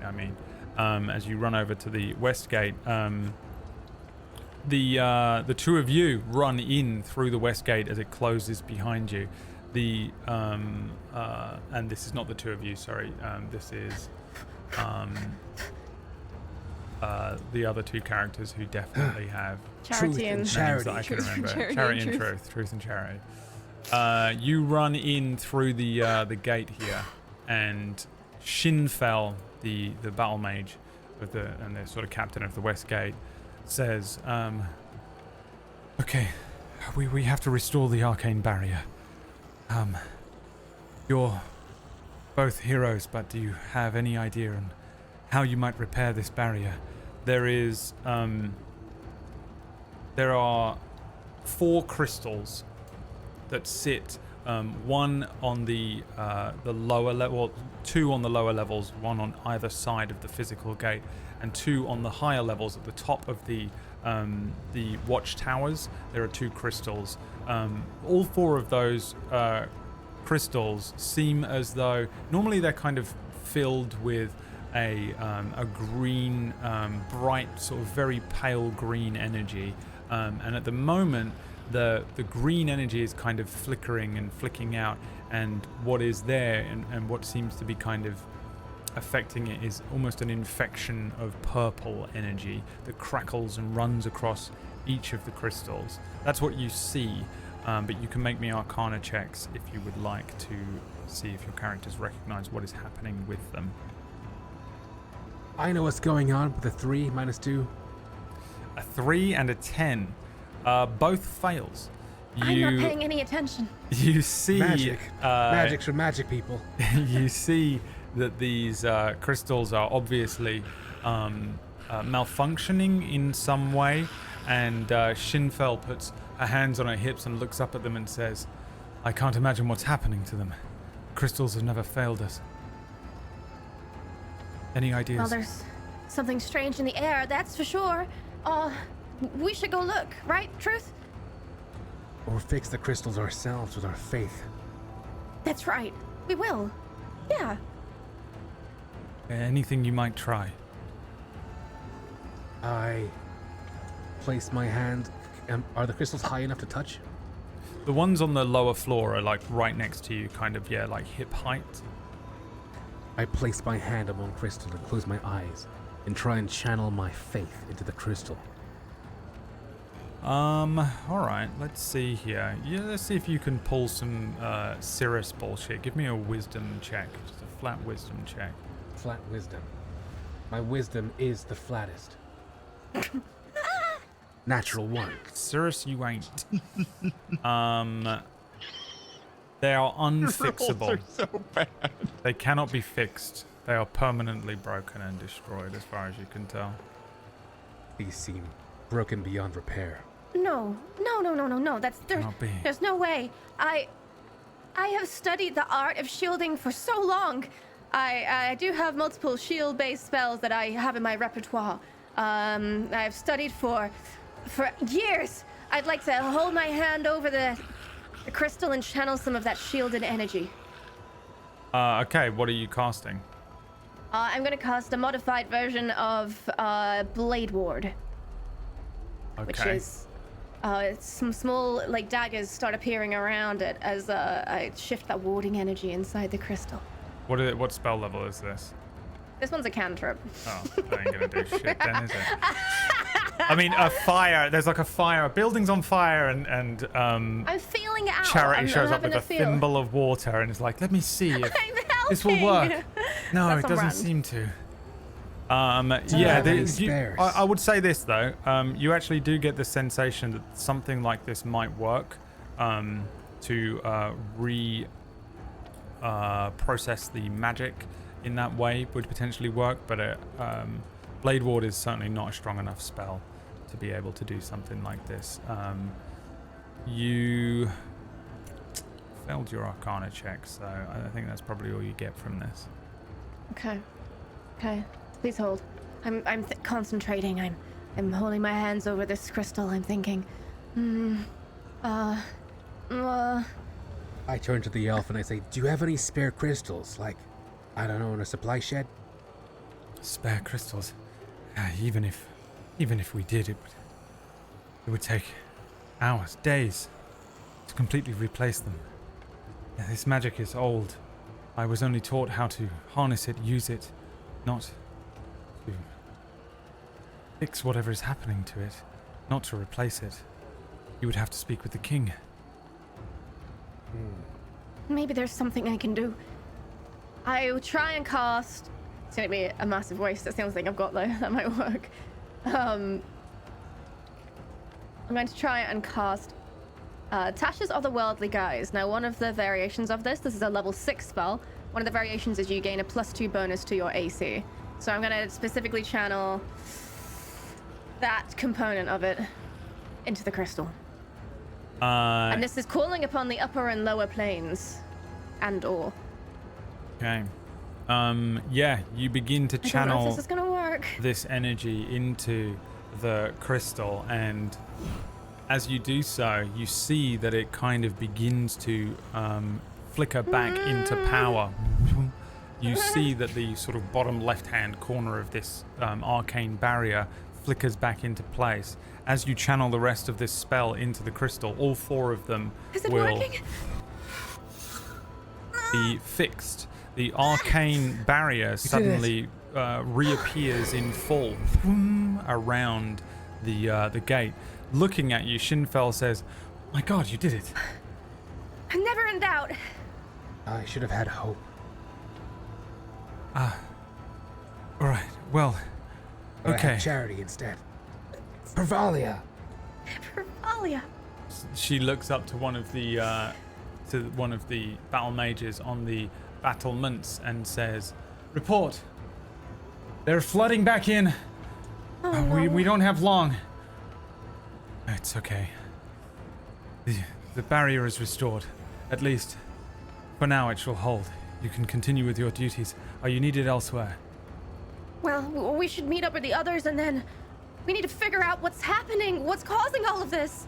They should be here any moment now. They are running into the scene at exactly that moment. There they are. There I they always are. had hope. And now we have more. I wipe my mouth. Yeah, the 2 of them come running up to the gate. You 2 running up suddenly see the arcane barrier sort of reappear and manifest around the west gate here. Wow. Thank goodness. Are you all right? Well, we're fine. We held them off here. Are you okay? Yes, we did as well. Then we need to continue on. We have to get out there. Well, Out we from have to this figure door out. and figure out where they're coming from. Right, exactly. Are we ready, It's time team? to show whoever did this some justice. That's right, Justice Christ. That's the truth. Shinfel, the battle mage, turns to you and says, the scouts, my scouts here, said that it began in the west. I don't know how far, but that's where they came from first. All right. Well, Then that's where we will go. right. Where we are most needed. Right. If it's anything like these other creatures, it'll be nothing. But if we don't come back, remember What us. do you need? We'll come back, Charity. Look at everything. We must. No, you're right. Of course. Yes. We're Quura. We're Quura. Yes. We are Quura. Quura. I would imagine that if you don't come back, well then may Silphus save us all. Well, He will. before it gets to Silphus, you have us. But if we don't come back, remember us. And then I kissed her on the mouth. You kiss the battle mage? Yeah. She completely accepts it fully. I think everyone does. We have strange customs here. So sort of hanging from his arms, like her hair falls out. If it was like tied up, it falls loose. And she says, I shall report to the king and the queen that you have headed west to try and stop this. Wonderful. Thank you for your duty. She kisses you fully on the mouth. I kiss her back. For Valia. For Valia. Revalia. Urvalia. Open the gates. The gates open just slightly. There's a bunch of the little creatures kind of start scratching through. Justice bifurcates one of them, and the four of you push out. And again, make your way through the swarm here and rush out and into the forest in the west here. Make me survival checks, please. An 8. A 14. A 17. A 50. Twice. Okay.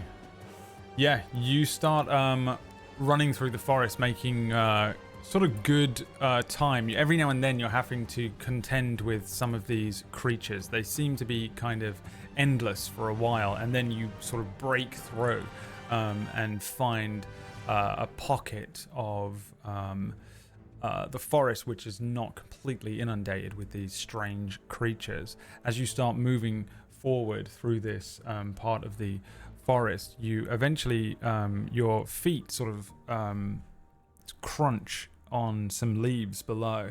Looking up and ahead of you, the forest is completely blackened and dead.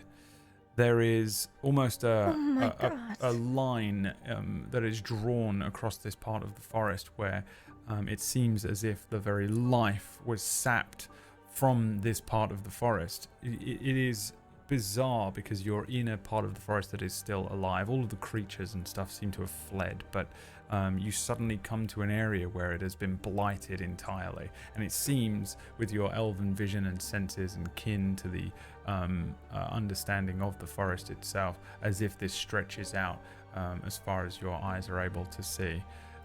Give me perception checks. 25. 24. 8. 11. 25, 24, I'm perceiving death. and 11. Come now, Charity. Steel yourself. Okay. But I'm scared. Charity, Justice, your breath might catch as you spot a massive shape emerging from the swirling green skies above the forest here. A monstrous undead black dragon soars over the treetops, its skeletal wings kind of blotting out some of that sickly light as it passes the once vibrant canopy, which is now withered to nothing below. The air of this area begins to reek massively with decay. Any parts of the forest that still have life to them die suddenly in this dragon's shadow in its wake, leaving behind nothing but a sort of scar of lifeless, crumbling earth. The ground shudders with each beat of its wings, this overwhelming sense of dread and doom as this thing approaches you. 2 red eyes sight you, and it begins to sort of fly down straight towards you. What do you do? I hold my shield up in front of my compatriots. For Valia! Steel yourselves, companions! And I ready myself for battle. The air is whipping past us as we stand strong in the face of an enemy. Yeah, the 4 of you stand there, and suddenly this creature sort of dives down. It doesn't fly like directly towards you, but it does fly down to the ground, and about 100 feet away from you, it collides with the ground and begins to walk forward.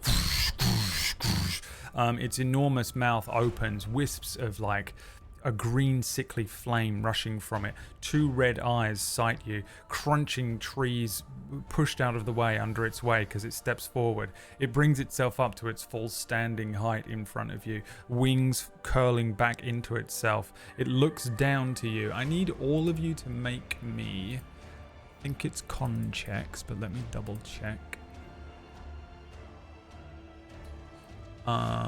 Yes, Constitution saving throws, please. It's a 20. 18. 28. Okay.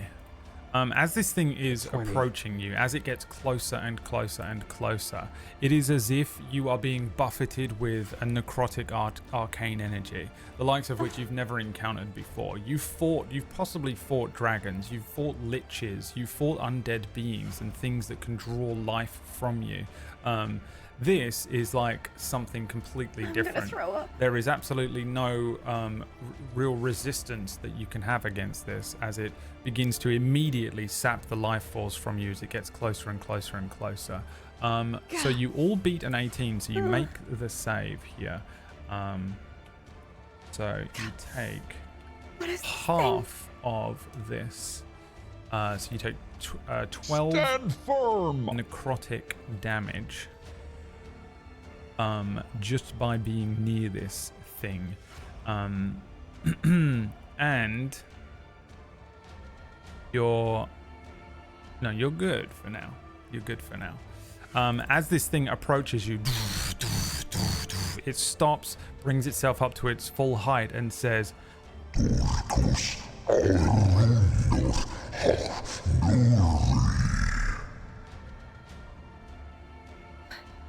What is it saying? I don't think that's Elvish. We don't understand you, villain! Elvish motherfucker, do you speak it? I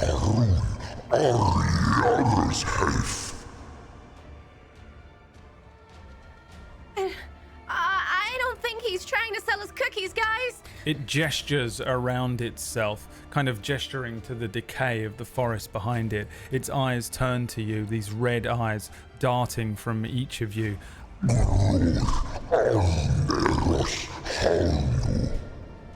Make me another Constitution saving throw.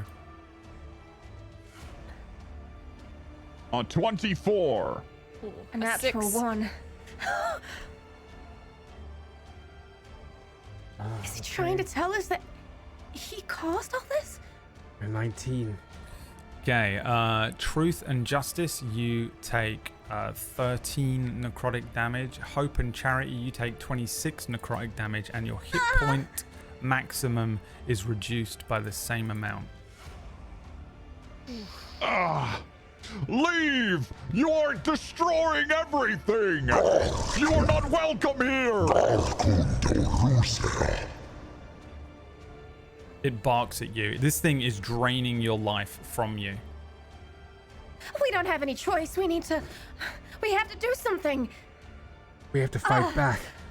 I We're gonna feel- be like these plants. I already feel it. I throw up violently. A rainbow spray of disgusting bile. Is it Charity! pink? No! At the sight of this, I immediately charge into battle. Ah! And You I go try to attack. running forward towards this creature. Make me an attack Yes. roll.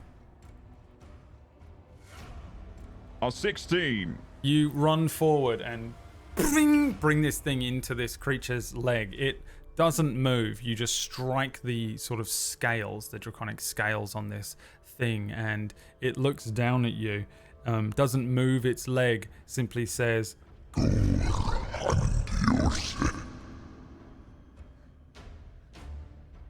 It's not doing anything?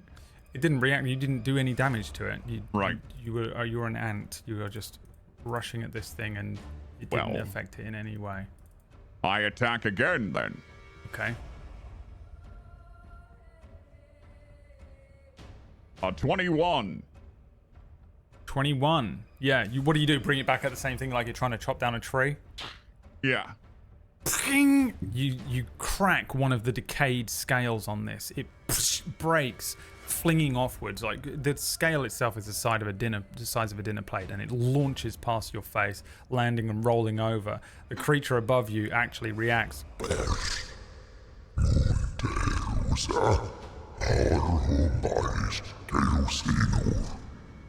Give me an insight check with disadvantage. Anyone who is interested in any way as to how this Ooh. creature is So interested. reacting. 16. No. 20. Too busy throwing 16, up. 20. And a fail there. Okay. Yeah, the two of you, the 16 and 20, Hope and Justice and Truth, the creature seems shocked that you were able to hurt it. It brings its claw up, and in a reflexive way looks as if it's about to bring it back down onto Justice. And I think probably this is where we will roll some initiative. Let's bring you over to your fight with Anime Mordrill. Not Annie Mordriel. If we only brought the Dragon Balls with us, we could make a wish. If only we knew. So drag yourselves onto the sheet. You would be somewhere near where he is. Oh god, he's big. He's big. He's massive. I think technically he's big boy. gargantuan, but the token actually doesn't. He's not massive, he's gargantuan. Yeah, the token doesn't actually represent that. So he'd be bigger? Is what you're saying? He should really be bigger, yeah, I think. But it just side note, annoys this me having track- a token that's literally the entire size of the screen that people can see, and then just these little things around the side of it. So purely for stream purposes, he is technically... Oh no, he's huge. He's huge, not gargantuan. Those are... I know that doesn't make sense to some people, but the sizes of creatures is an actual mechanic in the game that sometimes comes into play. I don't think it matters much beyond large, but still. Okay, let's get some initiatives, please. Mordrill. 5. Mordrill rolled a natural 1. I'm rolling like dog shit tonight. Excellent. Oh, wow, we all rolled Don't terribly. worry, Truth will beat you out. That's right. What is Mordriel's You're dex? gonna have a campaign one day where you get like 7 natural 20s in a row, Myre. I swear. Mordrill's dex is I a am owed it 15. by the universe. Mordrill's dex is a 15. He is... Mine's a 10, so he wins. Yeah, he is... He's undead. He's slow, you know? What does that make me with a 10? Not an ancient being. That is part angel, part dragon, part fucking monstrous. I definitely didn't lock that knowledge into my brain that he has a 15 dex. Oh, I know what's happening. Don't you worry. Don't you worry. You don't think Like this you is need the all the help you can get. You don't think this fight is happening again next week? Uh-oh. Okay, so are we all on there? Hope, Right. you go first. Okay.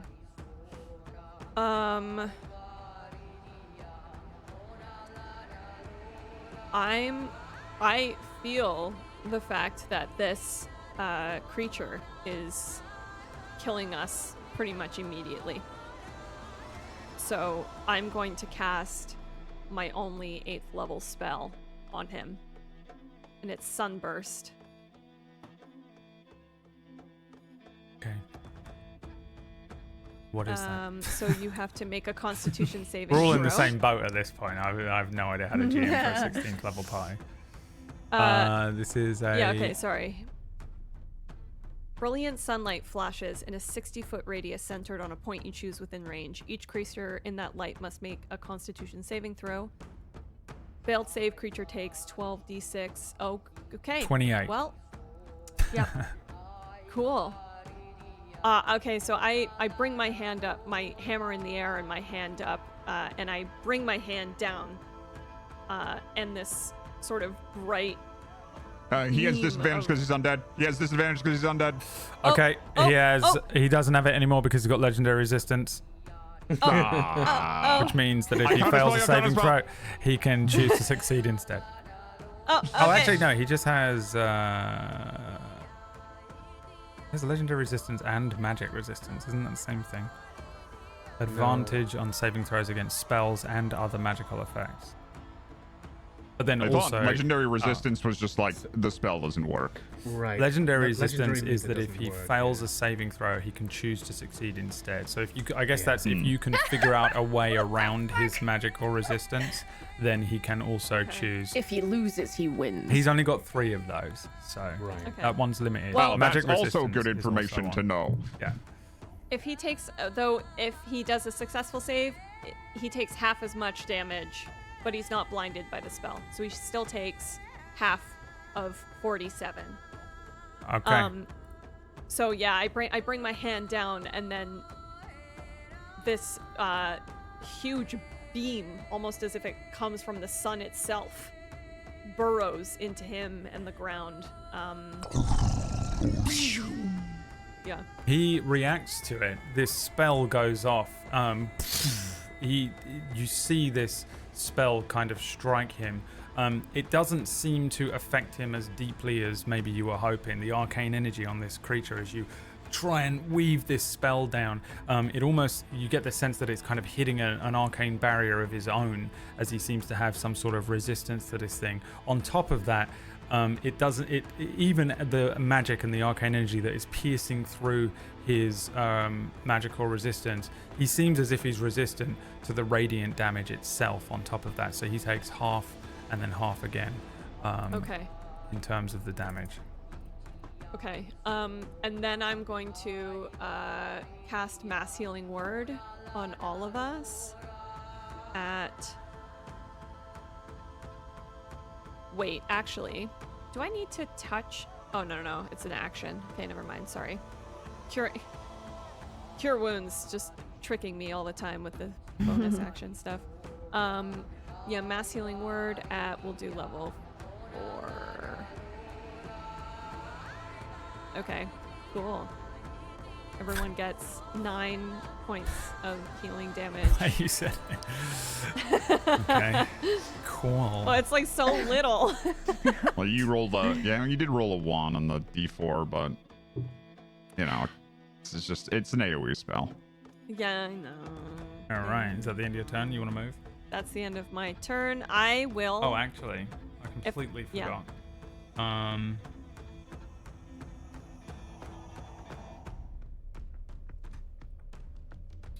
never mind. Oh, yeah. Everyone needs to make me a wisdom saving throw.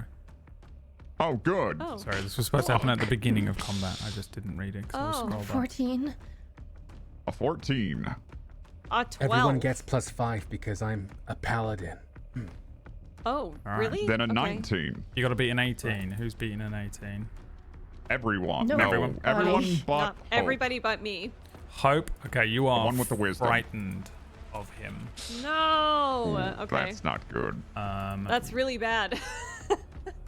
Which has been coming up a lot in this campaign, huh? A frightened creature has disadvantage on ability checks and attack rolls while the source of its fear is within line of sight. The creature can't willingly move closer to the source of its fear. Okay. In that case, after I You can make see this the save fact that the again at sun- the end of your next turn, by the way, just in case that affects Okay. whatever you're doing. But yep, what are you going to do? What are you saying? Cool. Well, I see this like sunburst come down and like in my experience, this is the highest spell in my order. You know, if this can obliterate. This is anything. unbelievable. This is literally a nuclear bomb. This is a nuclear bomb, and this guy just You guys like, are currently the shrugged it strongest off. people on the planet. Yeah. So I see this, and I'm terrified now of what is in front of us, and I am going to run in the opposite direction. Hope! No, Hope, where are you going? No, we need you.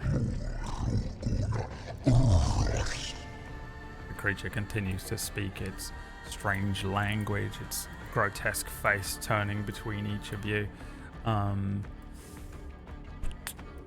Okay, I think it's just Charity's turn now. I just don't understand why that wouldn't have worked. It must have just been because Hope was so terrified. I call upon the power of Silthus, and I also cast Sunburst. Okay. And I use a heightened spell, which probably won't make any difference, but it gives the target disadvantage on saves against my spell. So he has disadvantage. On his... He has double disadvantage since has he's already advantage. undead. He has disadvantage, so it's normal. Okay, so he just makes a normal roll. Double disadvantage save. doesn't exist. A 15. will fail. Okay, so he can choose to make that instead, but I don't think he will. You know what? No, I made this mistake last time I played against you guys. He will. I'm going to use one of the legendary resistances here. It's fine, guys. That would have been 48 radiant damage, but will be instead halved.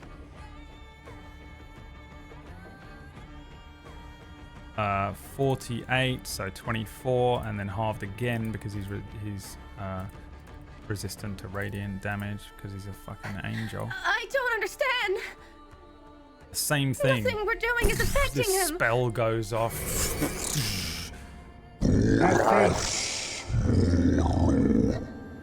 Seems like he's getting pissed off now. Oh God. Oh. I'm gonna try and hide behind this tree stump here. Okay. I'm You try peeking and up hide behind it like, behind a tree stump. from a huge. He's towering over it, and I'm like. His like entire back half and tail is like curling around the back of it, and you're just like, okay, Justice, it's your turn. Let's see if he can resist Jezebel. And I'll move a little bit. He already And- proved he can. Attack. Well, he got hurt a little. True. 19. 19 hits.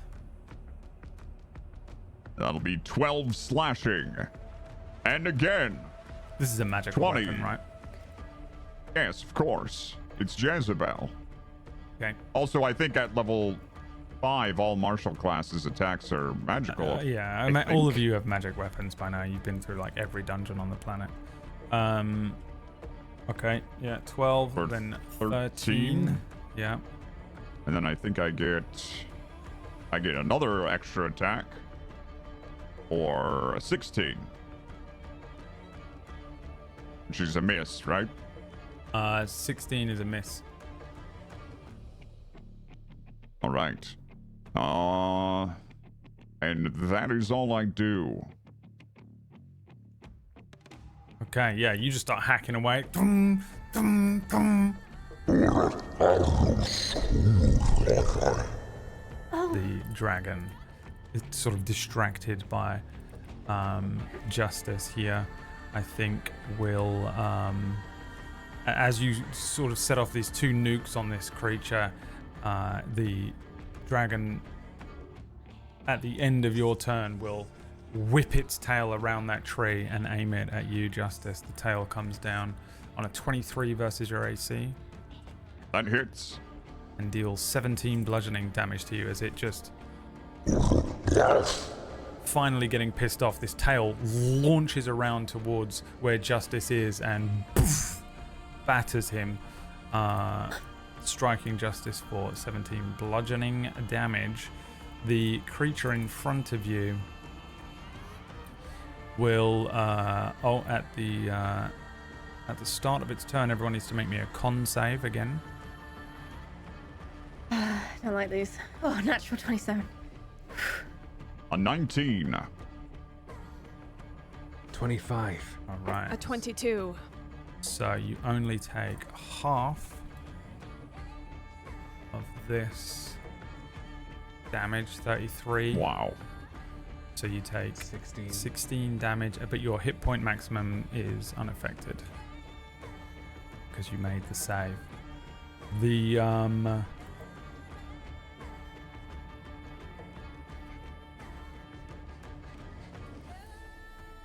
dragon is then going to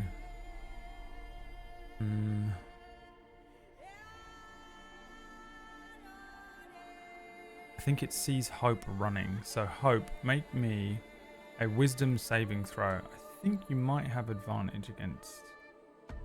You might have advantage on this. Unless Frightened does anything for that. I don't think so. No. I So don't know. you, as an elf, what's the elven resistance to spell? We have advantage on charm saves. Oh, it's charm Yeah. things? Okay, then no, you don't. Just make me a wisdom saving throw. Okay. 28. 28, Oh, that's yeah. yeah? Unless I have Creature disadvantage. attempts to delve into your mind. As you're running away from it, you can feel that this creature, you might like glance back and you see its eyes kind of looking at you. The creature, the aurora borealis spreading out behind it, the tail of this thing whipping up slowly. The world begins to slow down as it begins to bore into your mind. You're aware of this spell, and you're able to steel yourself however it is that you resist these kinds of invasions, and you're able to stop it from trying to read your mind. It says as you deflect its spell.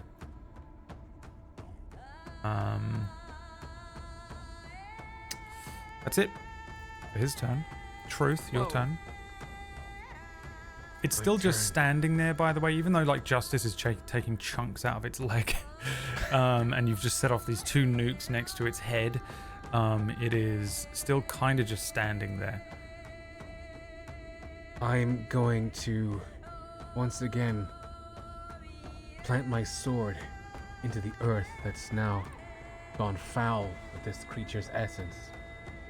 And a surge once again is going to find its way through these thorns that bind to it and turn to ash and flicker off as I save a branding smite to my sword. Then I run towards the creature with my sword still high in the air, gleaming. 1 second, I hit backspace on my roll 20. And so I swing in slow motion with my arm high in the air as I open my character sheet. I love it when he does Penalised that. for this. He's so majestic. To apologize and swing down for a 25 to hit. That hits. 6 points of slashing damage. Yeah, another scale launched off of this creature. You like that, huh? I try again. This time for a 17 to hit. Misses. You strike a toughened part of this thing's uh, scaled leg. That's gonna be my turn. Okay. Top of the round. Hope. Still Oh, wait, frightened. no. No?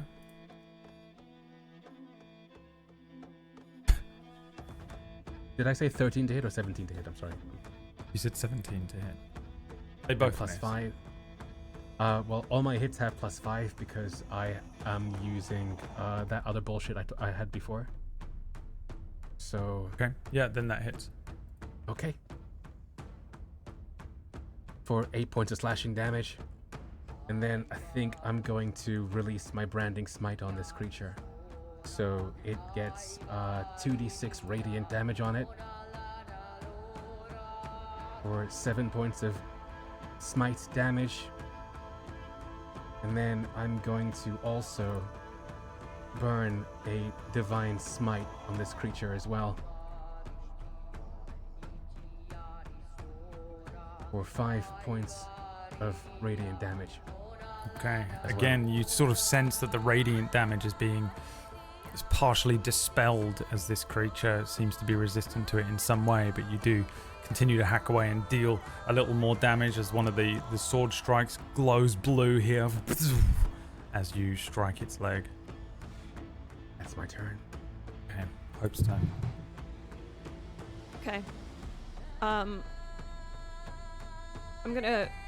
I'm kind of frozen where I am. I can still, even though I'm frightened, I can still make attempts to cast things at him, right? I just have disadvantage.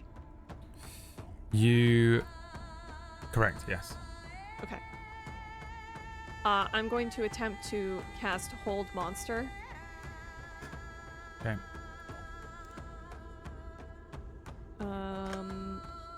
Must succeed on a Wisdom saving throw.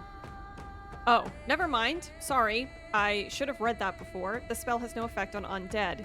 So, I rewind the moment. Apologies. Goodness me. Hold on. How far are all of you from me?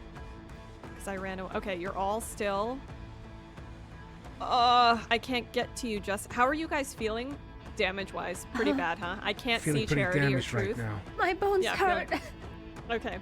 I can't move forward because it's closer to him. So, Justice, I'm so sorry. I cannot heal you. But I'm going to cast Mass Cure Wounds. 20 healing for each of us. And then I am going to cast... Ooh, how far is healing word? No, I'm still too far to heal you.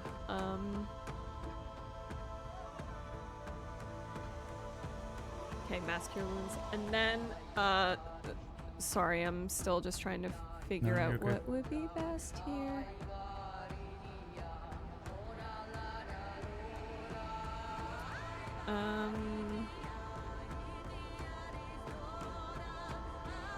Then I'm gonna cast a Shield of Faith on Charity.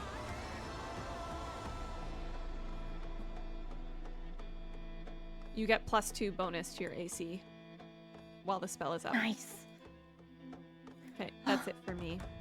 I'm still throwing up violently. Okay. Charity, it's your turn. Oh. Gosh. I just don't know what to do against this thing. I bring my hand forward again and cast Bigby's hand, sort of hurtling it towards this beast. It's like you watch as my hand, a spectral form sort of elongates from it, and we watch as it travels flying towards this giant dragon, emboldening and growing as it does, until it becomes a giant fist instead. I'm also going to use a sorcery point to use Quicken Spell, which means I can change the spell to a bonus action, which means I can use a cantrip on top. So Bigby's hand is going to take the form of a clenched fist and make a melee spell attack against the dragon. So I always forget What? I asked this last week. What do I roll for this? This is my like spell attack. It's plus my. Yeah, so on your sheet on the Plus my spell spells attack page, bonus. you should see spell attack bonus. Yeah, so just d20 plus that. Quickest way to do it. 24 to hit. 24 hits. So this will be force damage. 5d8. 15 force damage. Wow, those 2. Horrendous. And at the same time, it's like the hand punches and then releases, and as it does, you see a fireball whizzing right past its palm and straight into the dragon as well as I cast Firebolt. A 17 to hit. Misses. It whoosh. Yeah, just flies past him. Oh, no, I missed! Yeah, the force strikes the dragon kind of under the chin. It reacts at first and sort of turns its head slowly and lazily across each of you.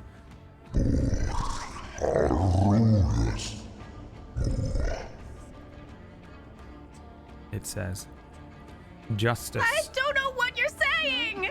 Is there any way that I can try and can I insight what he's trying to say? You What language is he speaking? You can attempt to do that on your turn, yeah. Okay, yeah. Okay. It's not a language that I think any of you recognize. And I'm going to go ahead and assume that you all know a bunch of languages. Whatever your character sheet says, you can probably add... primordial. You can probably add like 2 more to it, to be honest, because you've been adventuring that long. But he isn't speaking any language that you would recognize because he's not speaking a language from this world. Makes sense. Spoilers. Spoilers. I'm just trying to make it so that you can see each other's HP. I don't know why this keeps happening. Well, I kind of do, but it shouldn't be.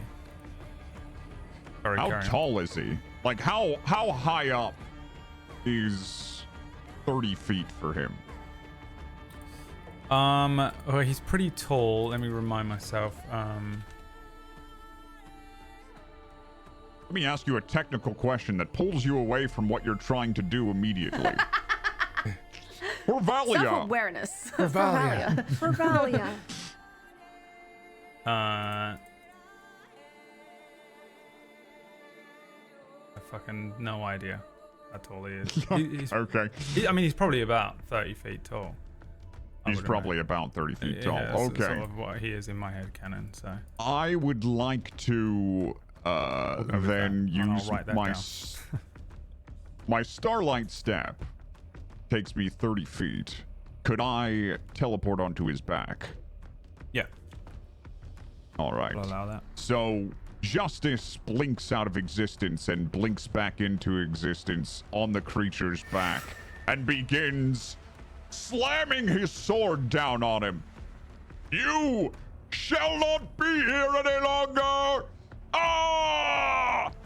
Bringing down Jezebel for 17 to miss. For 19 Wait a to minute, hit. you're on his back, so Ooh. you might have the you might have advantage because you sort of magically did the climb a creature thing. Let me see. I think I might allow it if you're up for that. I've never heard of this before. So you can this climb a is news to creature me. as an action usually, but since you just sort of teleported onto it, you're now on his back in his space, and you're clinging to his body, which gives you advantage on attack rolls against it. You can move around on the creature, treating it as difficult terrain. The creature can attempt to remove you on its turn by making an athletics check versus your athletics check. So I'm going to say, yeah, you have advantage on this. Excellent. Okay, so I'll just take that second roll as my first attack. A 19 Okay, 19 hits. for 14 damage. 28 28, for 16. 16. And another 28 for 18. Okay. Die, beast! Ah! Look at him go! He's majestic. He's I'm looking up justice. in awe. I give a wave at That's you. Justice Christ. Like in I love you, between Justice! swings. I do 2 swings and then I give a quick wave, and then the last swing is one-handed. I swoon. Flavor-wise. So do I. The light of the sickly green forest shines off of my teeth. You managed to make it look fashionable. Yeah, you're like on this thing. The proximity of being on this thing is going to give you disadvantage on this next saving throw on your turn. Excellent. I'm very happy about that. Because you're on it. You're on the thing, not just next to it. Is that the end of your turn? That is the end of my turn, yes. All right. Everyone needs to make me Constitution saving throws. Okay, yeah. No. Nope. Yep, it's the end of my turn. Go ahead. Kill me. Everyone needs to make Constitution saving throws. Justice natural has one. disadvantage. Natural one, anyway. A 20. A 20. Okay. So you take... 26. Those of you that beat an 18 take half of 28 necrotic damage. Justice, you take 28 necrotic damage and reduce your hit point maximum as well. Right. What is 28 divided by 2, guys? I'm so sorry. 14. 14. Thank you. The enormous creature says,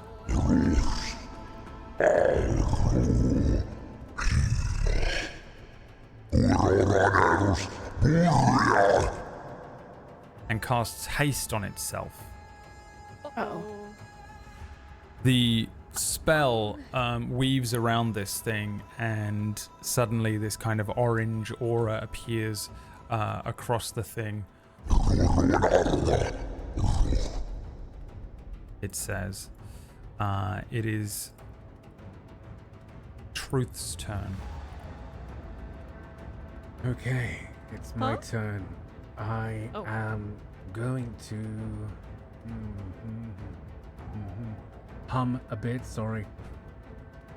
And then I'm going to, once again,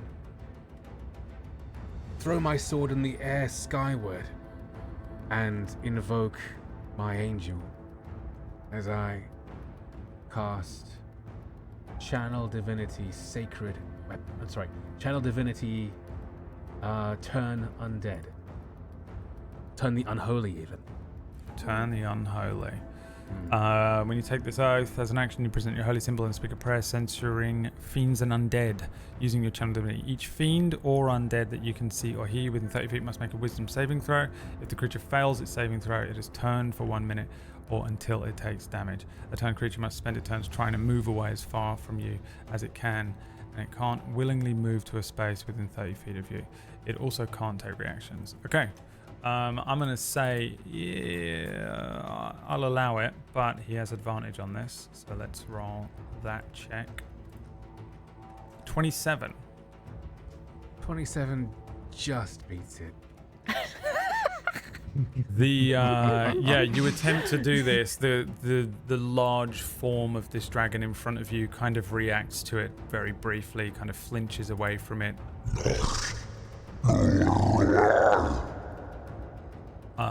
Without an insight check, you can tell this thing is starting to get angry. I catch my sword and brace. Okay.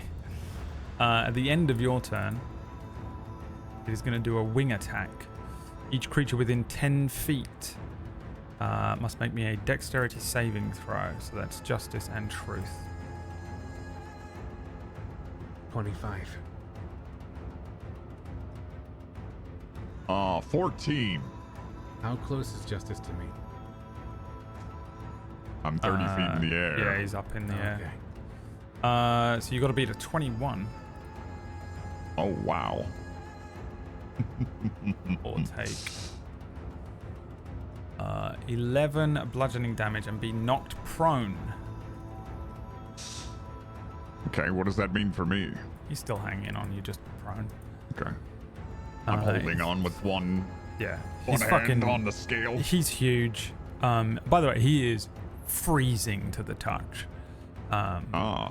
like I'm wearing leather gloves. it's like touching. He might seem like he's kind of got this like green flame that's licking out from the decayed parts of his body, but it's more like dry ice as you get on this. You get this sense of like absolute freezing cold from this creature while you're standing on it and now laying on it. All right, now it is Hope's turn. Yes, I forgot, which I understand if you don't allow me to do this, but I forgot to try and roll out of the frightened state at the end of my last Oh yeah, turn. you can do it now. Yeah. Can I do it now? Okay. Yeah. Is that what saving throw is that? Wisdom? I think so, yes. Wisdom, I think, yeah. Yep, wisdom beaten 18. 17. You're still Okay. frightened. Can I ask, the frightened, is it I cannot move closer to the creature at all, or is it within 30 feet of the creature? You can't move towards it at all. Towards it at all. Okay. Just double checking. Okay, so first I'm going to cast Mass Healing Word once again.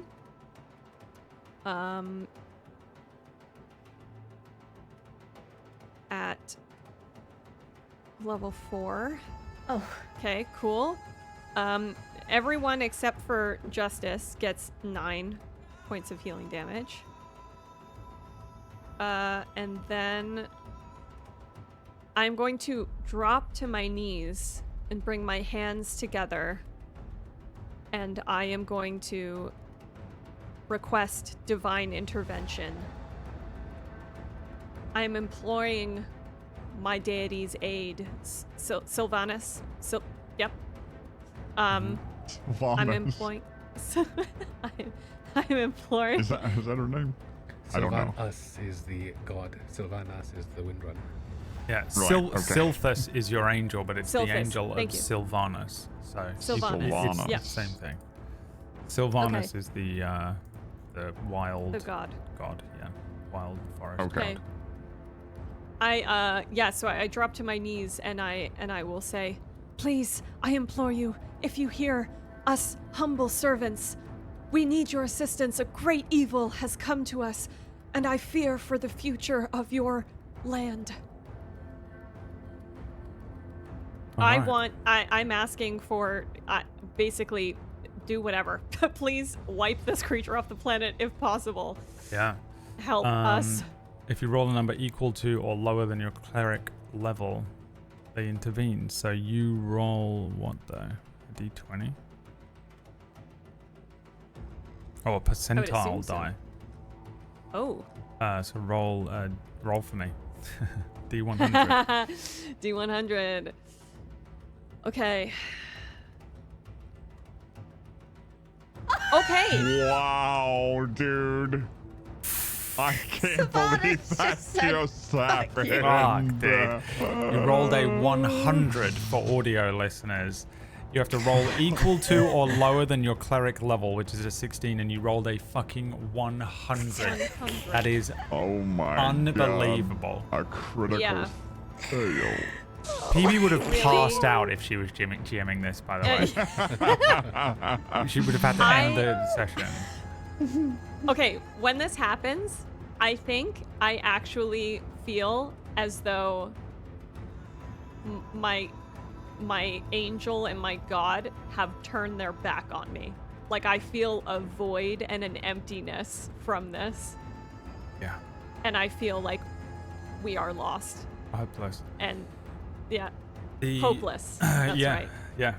yeah. There is absolutely no connection Oh, right now. Whether it is the presence of this being, whether it is that your connection has been severed, whether it is that the fucking tree is falling apart in the center of town back there, you don't know. But there is no divine essence or response from this plea as you sort of fall to your knees and plea to your angel and God. at this point, it's that slow motion moment where, like, Gandalf has just fallen and everyone turns to look and it's all slow-mo, and I just like, yeah, look up in horror. That's it for me. Okay, at the end of your turn, another Yes, wisdom saving throw. wisdom saving throw. That's not what I was going to say. 19? But yeah, you break free of the frightened condition. Nice. But a tail swings down towards Oh. Truth. A 22 versus your AC, Truth. Makes it. It's 16 bludgeoning damage as the tail whips around, striking Truth as this creature seems to sort of begin to activate finally. Charity, it's your turn. Oh, Bigby's hand goes for another punch. So that's... Why isn't it saved? That's so annoying. Wait, there it is. It's 23 to hit. That hits.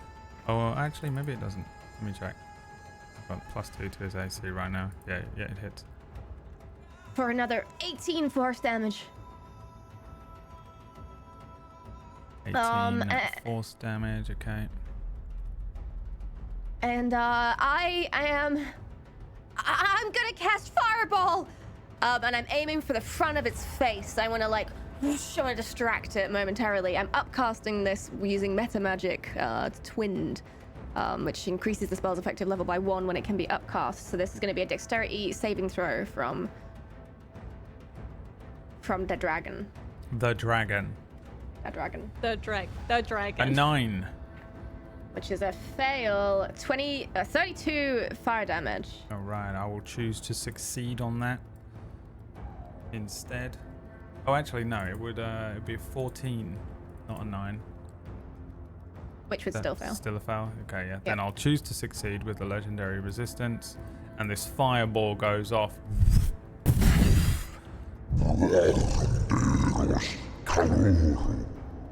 It says all these strikes are going off.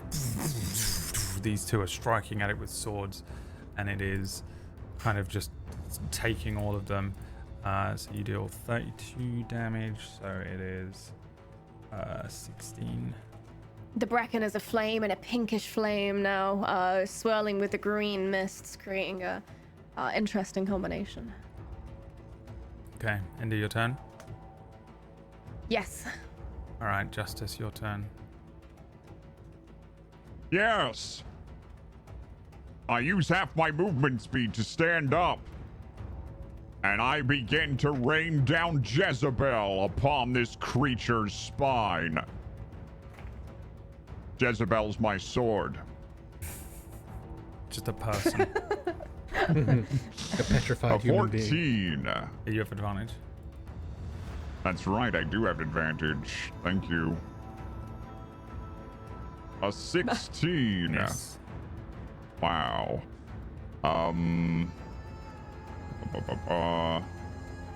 Yes. Okay, and I attack again. Wow, another 14. Yes. I think I can, hold on, I think I might have a thing where I can re-roll that. One of those die, the 2 there.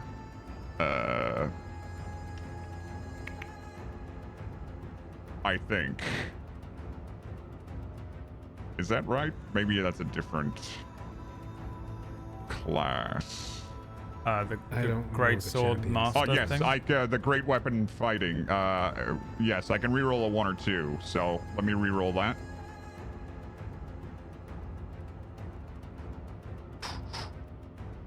A crit, baby.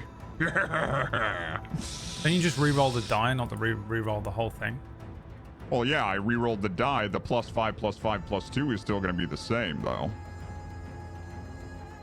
I re-roll the d20. Oh, you re-rolled And it was the a 20 d20. this time. Okay, I thought you re-rolled Yeah. the additional thing. Oh no, this is when you roll a 1 or 2 on a damage die or an attack roll or an attack you make with a melee weapon that you were wielding with 2 hands, you can re-roll the die and must use the new roll. So it's a crit. Okay, great. Yep. Yeah. So that's 21, and because I crit, and I also have Great Weapon Master, I can attack again as a bonus action, which is a 21, another 9, and then I use my other extra attack, which is a 26 for 17. So in total, that's 47 damage. Get damn. Slashing away. Trying to get to its spine. Yeah, you're chipping away at this, just striking at the back of Mordril. There's bits flying off. It's decayed. The flesh and the scales and anything that you can find purchase with is just like peeling off of this creature as you're just wailing away at it. I guess at the end of your turn, it will attempt to strike you with a tail this time. Let's see here. 15. That does not hit. Over the top of your head, this tail goes. Oh, unless does haste do anything for that? You get an extra attack. Yeah, I just never know if it gives you advantage or whatever. I can't remember. No. I don't think so. All right. Its turn. Let's see then. So I guess the first thing it will attempt to do is, so I guess, strike you with another tail attack.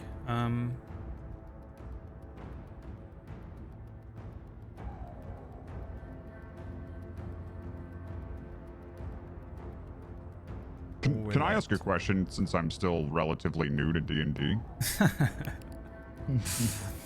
Yeah. Do bosses not have to make con saves when they take damage for concentration spells? No, they do. I just haven't been, just Okay. like every player has ever done to me over the years. I'm so sorry. No, this is how easy it is to forget. I'll make 2. How many did you hit me for? You guys have all hit me for a lot. I'll make 2 right now and I'll try and remember. A 29 and a 16. I'm going to say they're both makes. Just 8. You didn't do more than... What was the most damage you did to him? Is it how much damage he takes or how much damage you roll? Oh, that's a good question. I could open up Thrax's spellbook.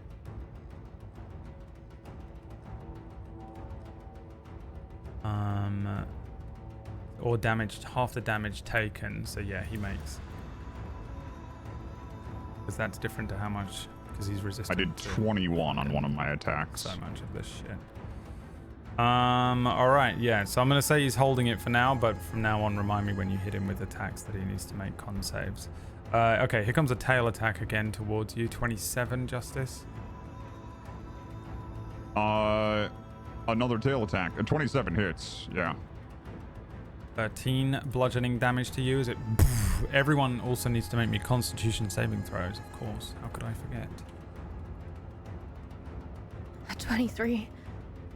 11. 12. 15. Okay, you got to beat an 18. Failure to beat an 18 means that you take 27 necrotic damage and your maximum hit points are reduced by that amount as well. That's a lot.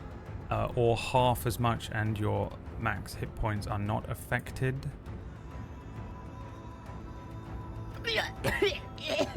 Throwing up again. I think my nose has started bleeding. And then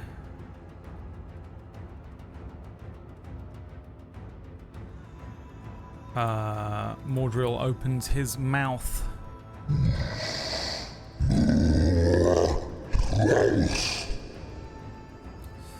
I don't like that. Truth and hope make me a dexterity saving throw. You got to beat a 20. Natural 20. Nice. 7. Not nice.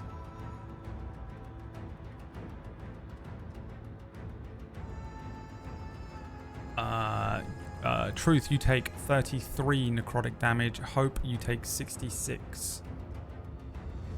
I am down. A huge gout of green flame is unleashed from this creature's mouth in a huge line that pours down onto Truth, who brings his shield up over his head, and then the creature lifts its head up, bringing that line of flame across the ground. It strikes Hope, and as the flame dissipates, the kind of parts of the forest still sitting licking with green flame, Hope lays on the ground at 0 HP. Hope! She's at 1 HP because of her wound, her item she has. I think that's at the end of her turn. It stabilizes her. Yeah, does it bring you back? Let me just double check. No, but she's stabilized. Which one is it again? Sorry. There's Periaptus health. Periaptus wound closure. Yeah. That is correct. Does it just work endlessly? Yeah. Yes. Okay. Yes, stabilize when I'm dying at the start of my turn. At the start of your turn, right? Okay. Okay. Okay. Truth, it's your turn. Okay. At the sight of seeing Hope get down by this flame, the celestial gauntlet that is perpetually gripping my face is going to tighten. Blood is going to emanate from between the fingers as it does, as I stare at this creature with bloodshot eyes. And my eyes roll behind my head. Well, to the back of my head, shall I say. And I scream at it, in a language I don't even know, as I attempt to cast Banishment.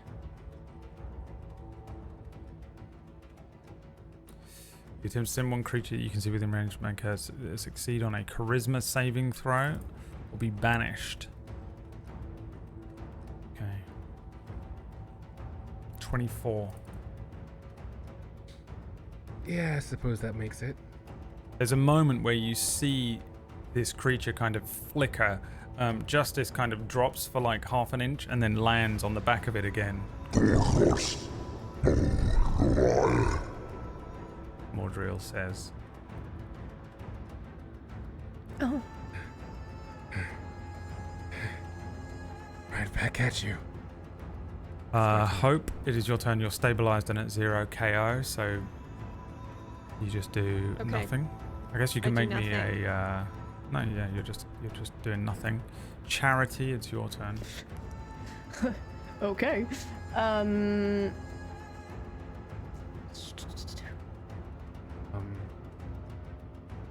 a reason. Never mind. I've already ended my turn. I was like, oh, I could have done this, but it's okay.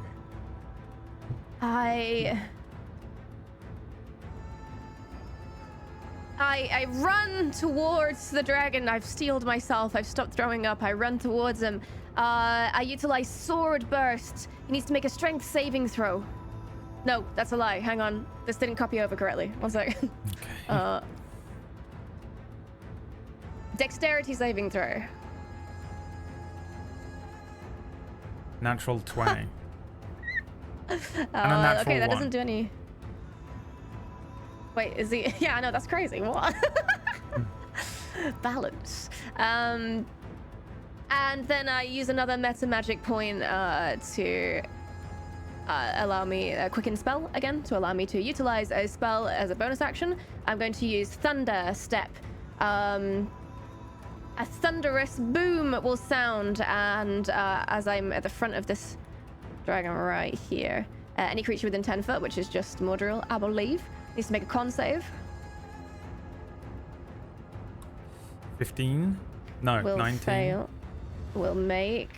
Wait, why has it got advantage? He has advantage against all spell effects.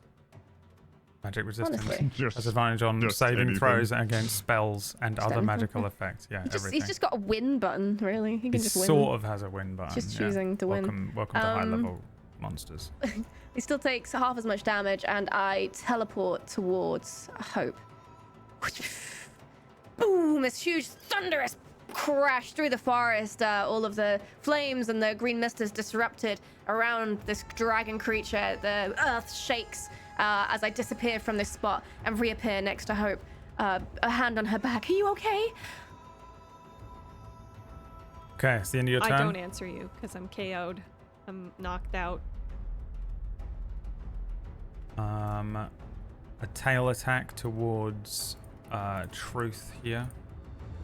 Ooh, a natural 1 from Mordrill. Does his tail fall off? No, but I'll say that you can make a free attack against him if you want. As his tail flies over, you can bring the sword up and try and hit it. For 19 to hit.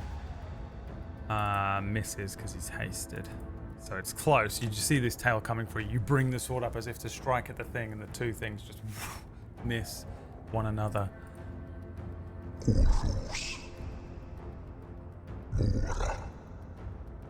It says. Justice, your turn. Justice chooses Jezebel. 26. 26 is Definitely a hit, right? Yep. Why don't you roll that con check to see if this haste falls off? Okay. 21. Oh yeah, that stays. He's got like a plus 11. 31 to crit. That hits. Just give me all the damage. Just 29 damage. Okay. So that's 14 you need to make on the con save. 25. Jesus. Okay. We go again. 29, That hits. which is 17 damage. 18 on the con save. And that definitely makes. He Can he basically fail? needs to He's get got a a plus natural 11. one. He's He got a needs plus to get 11. a natural one. He needs Yeah, a that's natural. crazy. He literally. Or we need to hit him with like a huge nuke. Awesome. Okay. Wait, Even if he gets a nat 1, he's still got plus 11, so he'd still have 12, unless a nat 1 immediately. Does that just break I the think- concentration? Well, if you do, so it's a 10 or half the damage you deal to it. So if you do 25 damage, then it's a 12 that he has to make. Right. Okay. Okay. Is that the end of your turn? No, I'm going to use Second Wind. As a bonus action, I will heal myself for 1d10 plus my fighter level. So that's 19 damage. And a tail attack towards Justice. 29 to hit. Yep, For 18 bludgeoning damage. excellent. So I went up 1. Mordrill's turn. Let's see if he can do the breath again. No.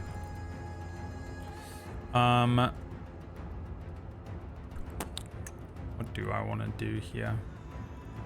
I think the first thing that happens is a thunder wave from this creature, just an enormous as a thunderous force sweeps out from it.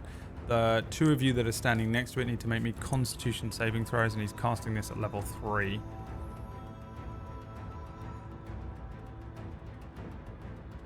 23 to save. 23 makes it. 22. 22, you both make it, but you do... You're not pushed, but you do take the damage. So this is 48. You take half of this. Oh, look at that. 15, so you take 7 from this. And then I need a dexterity saving throw from Oh wait, no, you will need to make me Constitution saving throws first. Sorry, that's the first thing that happens here. Including me? Yes. Doesn't really matter. You're gonna take damage. 6. Yep. 21. Okay. No, 13. 15. Okay.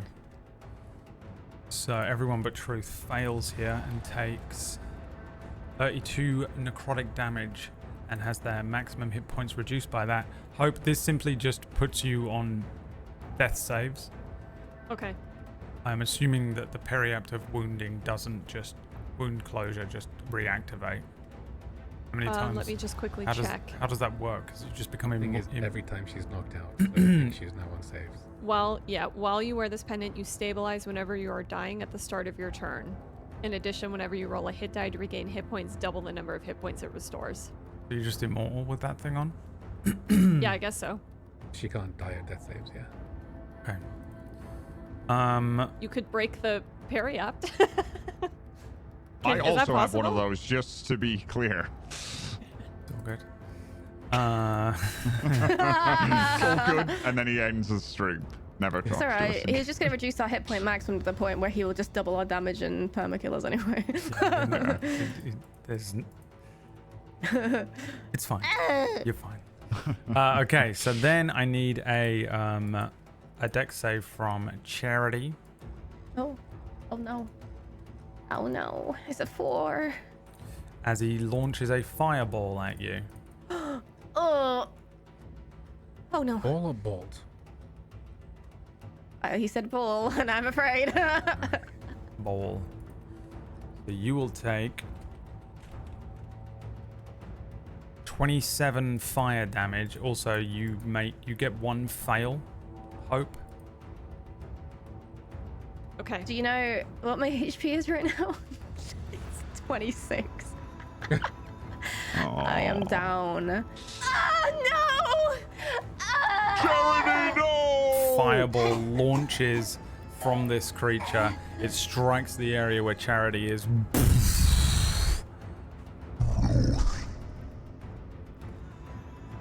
That is the end of Mordriel's turn. It is Truth's turn. I know. I'm going to. Oh shit. I think. 5, 10, 15, 25, 30, 35. If I use my.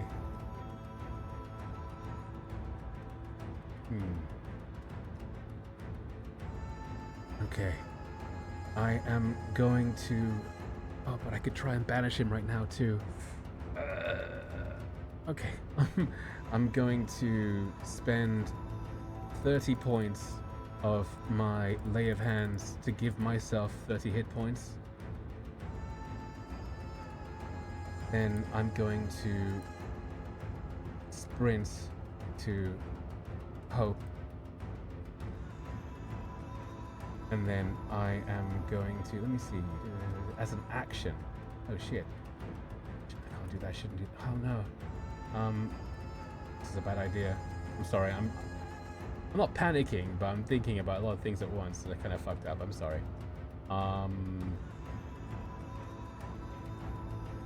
Because that would be my turn.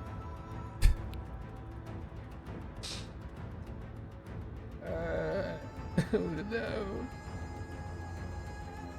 Okay, I think... Sorry, okay, what I'm gonna do is I am going to try and banish this creature one last time. Okay. As my eyes roll back again, and I screech something otherworldly at this creature, shoving my shield towards it as I cast Banish. This is level 4. wisdom. Yes. Charisma. It's a charisma saving throw. And 28. 28 will succeed. I think as the spell fizzles, I'm then going to try and run towards Hope.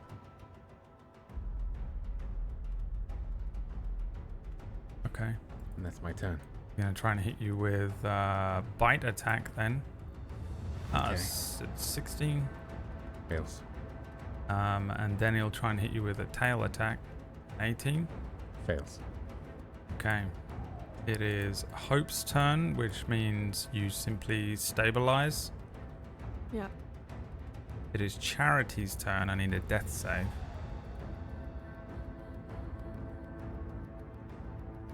13, that's a make. Justice. A tail whips itself towards you on a 25. That hits. 21 bludgeoning damage for you, and it's your turn. Yes, I will continue giving you the Jezebel. For 19. Miss. Oh, sorry, it's advantage, so 32, which is a crit. Suck it. I need another D12 for the damage. Oh, good. 14. Okay. Wait, no, I can re-roll that because I have great weapon fighting. 17 damage from Jezebel. Okay. 19 to hit. That's a miss, right? Misses, yeah. 28 to hit. That hits. Another 12. Wait, you rolled And another 19? That's a crit, isn't it? No, it's just a regular 19 with all the pluses and stuff. It was actually a 7. And then I get to use my bonus action to attack again since I have Great Weapon Master. 29 for another 12 damage. All right. Here's 4 con checks. 20, 27, 26, 21. I don't think you did anywhere near that amount of damage on any of those hits. Nope. Okay, is that the end of your turn? Yes, that is the end of my turn. Okay. Actually, I'll Starlight step down. Okay. No, I won't. I'm staying here. All right. We're gonna get to this spine, everyone. Have another attack. 21 to hit. Makes it, breaks it. 13 bludgeoning damage. Oh shit! All right, Doing all right? I got 6 hit points left. Okay. I guess make me con saves, everyone. Well, the 2 of you that are up. The other 2 you will just automatically fail. 21. Okay. Now 14. 14. I'll use my Indomitable to re-roll that. Okay. 22. So you both take 14 necrotic damage. I'm down. I'm down. Okay. Any bullshit? No, I No just bullshit for me. I stabilize on my next turn, but I got nothing else. Shit. Okay. Wait, no. I'm at 1 HP. He's up. I'm math wrong. I'm at 1 HP. Okay. Let's see if I can recharge my flame. Nope. Justice falls from the back of Mordrill, landing on the ground in a clump of stabilized. Oh no, you don't. You would take damage. You're no longer at 0 stabilized because you take bludgeoning damage from falling. Mm-hmm. Mordrill looks towards you, Truth, as you kind of buckle and says, Oh. Charity. Justice. I try shambling towards hope. We just to have hope. he starts moving behind you slowly as you shamble towards the other 2. Closer. Just little closer. Make me a dexterity saving throw. 21. You will take half of 27 damage. I'm down. A line of lightning rushes across the ground as it strikes the back of Truth. 3 of them find themselves sitting at a campfire. We see them.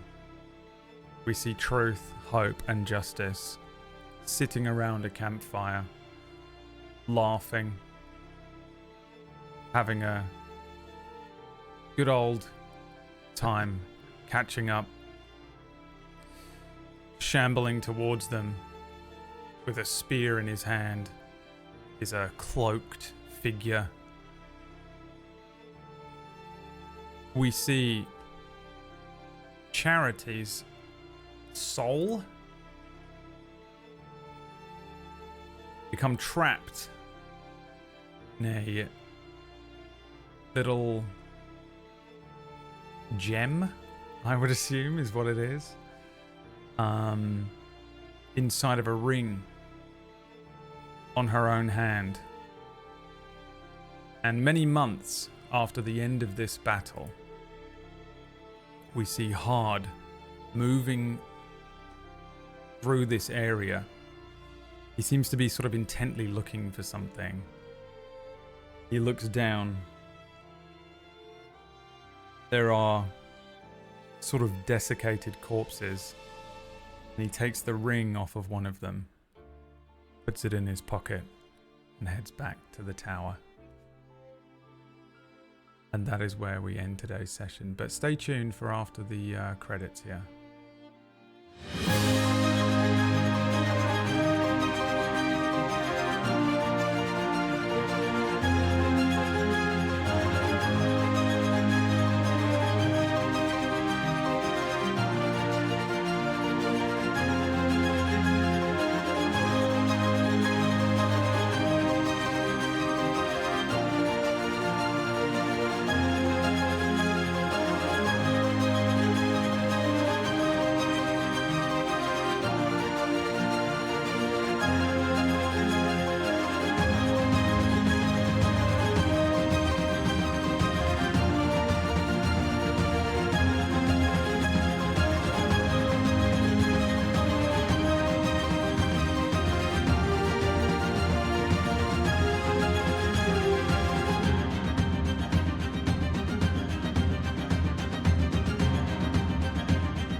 Welcome back, everyone. We're doing the Green Room live tonight here for you. Three reasons for it. The first reason is I have an absolutely killer stomachache, and I've had it for like 12 hours now, and it is killing me. So I apologize for being in a particularly bad mood and killing all of your characters. That certainly was not the intention. 2 is that I wanted to show you all what you can get from the Green Room, because normally we do this thing called the Green Room where we record a little post-session chat and we pop it up on our membership feed at tablestory.tv/merch. You can see that there is a little sort of private Patreon feed of content, and most of our shows have a Green Room thing afterwards, and that's what this is, where we just sit and chat and discuss what happened in the session immediately after it happened. And the third reason is I've got a lot of shout outs to get through tonight, including, before you all leave, we have 2 new shows this week that are starting up tomorrow and Thursday. Tidal Blades 2, Return Judgment Day. Tidal Blades 2 Judgment Day, I don't know. Return to High Tide. Revenge Return of of the Sith. Blades. Is happening tomorrow, so tune in for that first episode of Tidal Blades tomorrow at 4:30 p.m. And then Main Character, our new show on Thursdays, is starting up at 3 p.m. on Thursday this week. So we're going to have like almost a full week of shows coming up. We'll have something on Monday, Tuesday, Wednesday, Thursday, Friday, and Sunday for the next few weeks, so it's going to be pretty cool. So please check those out. Here we are again with our elves. This was always the plan. The plan was always for them to die. We came up with this idea because Myre was going to be going away for a couple of weeks. So we thought that he was going to be away for 2 weeks, these last 2 sessions. And I was like, oh man, I've got to come up with like something for you guys to do at the back end of one of our episodes before.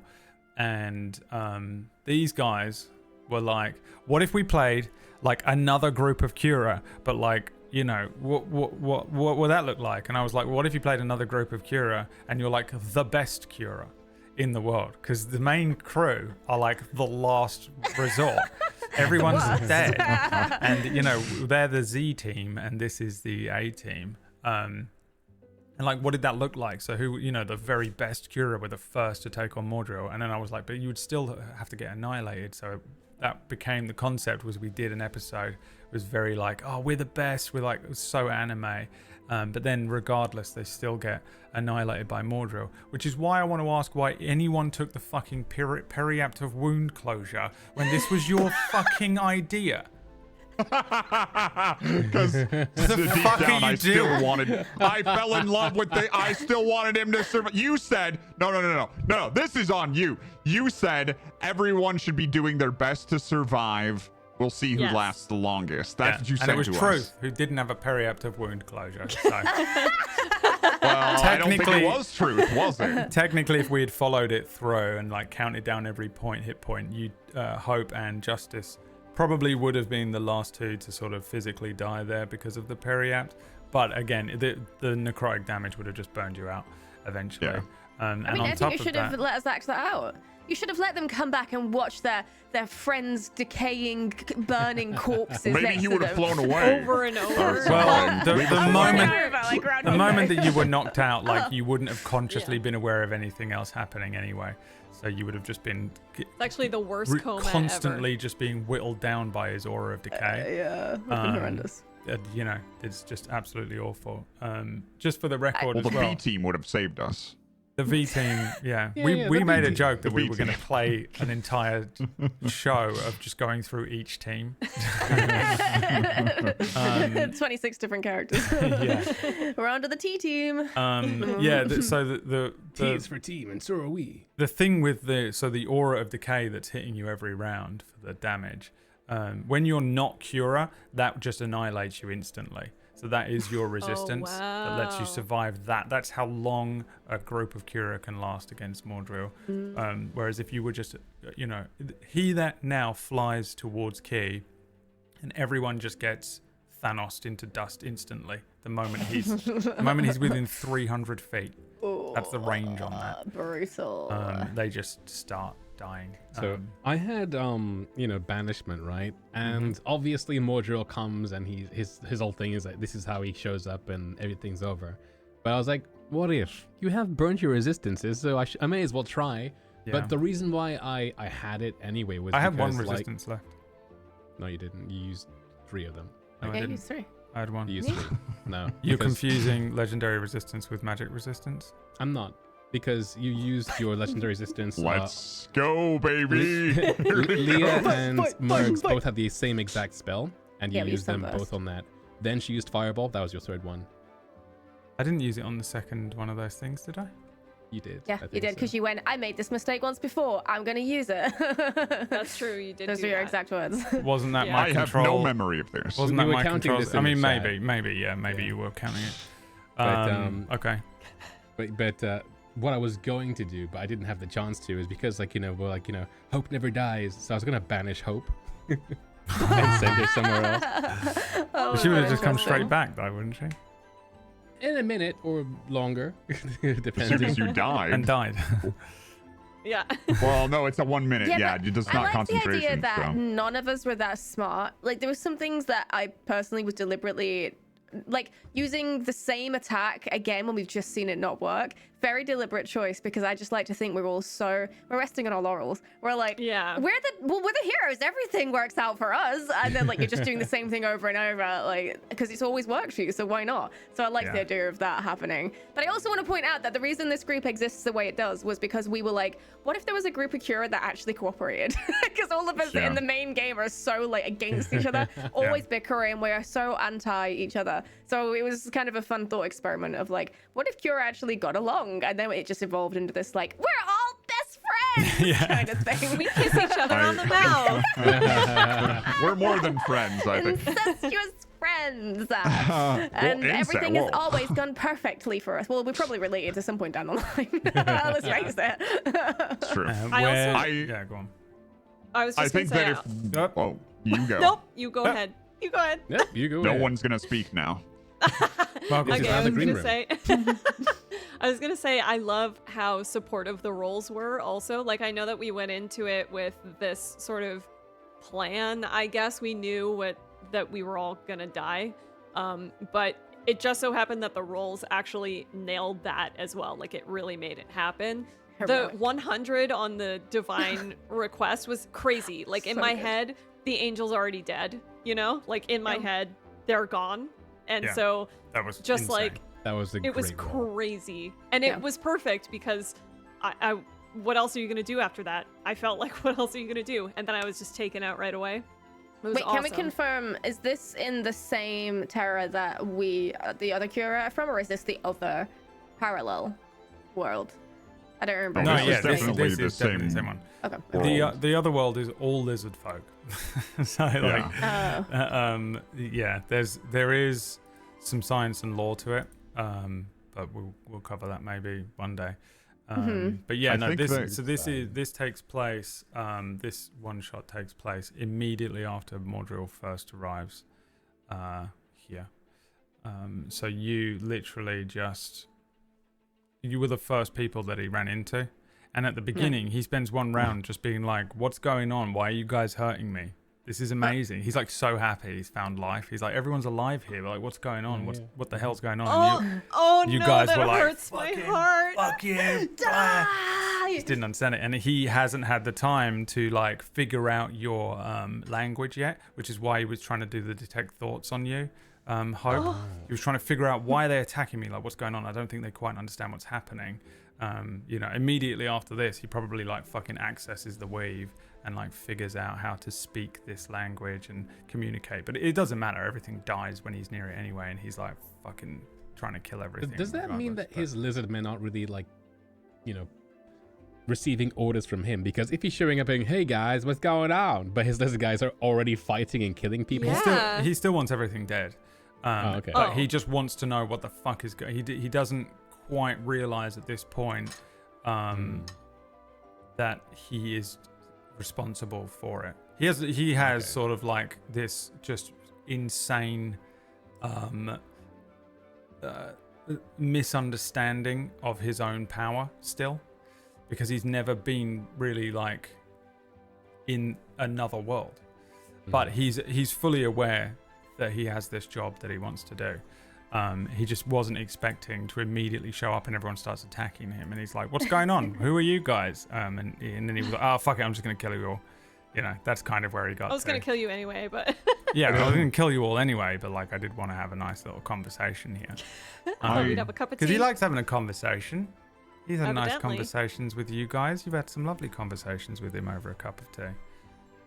Well, I think that we could have done, like, if we had really played it like if we'd done try hard as much as we possibly could, I think we would have lasted maybe longer. But I'm curious about, like, will you reveal what his HP was? I won't tell you what it entirely was, but he was pretty hurt.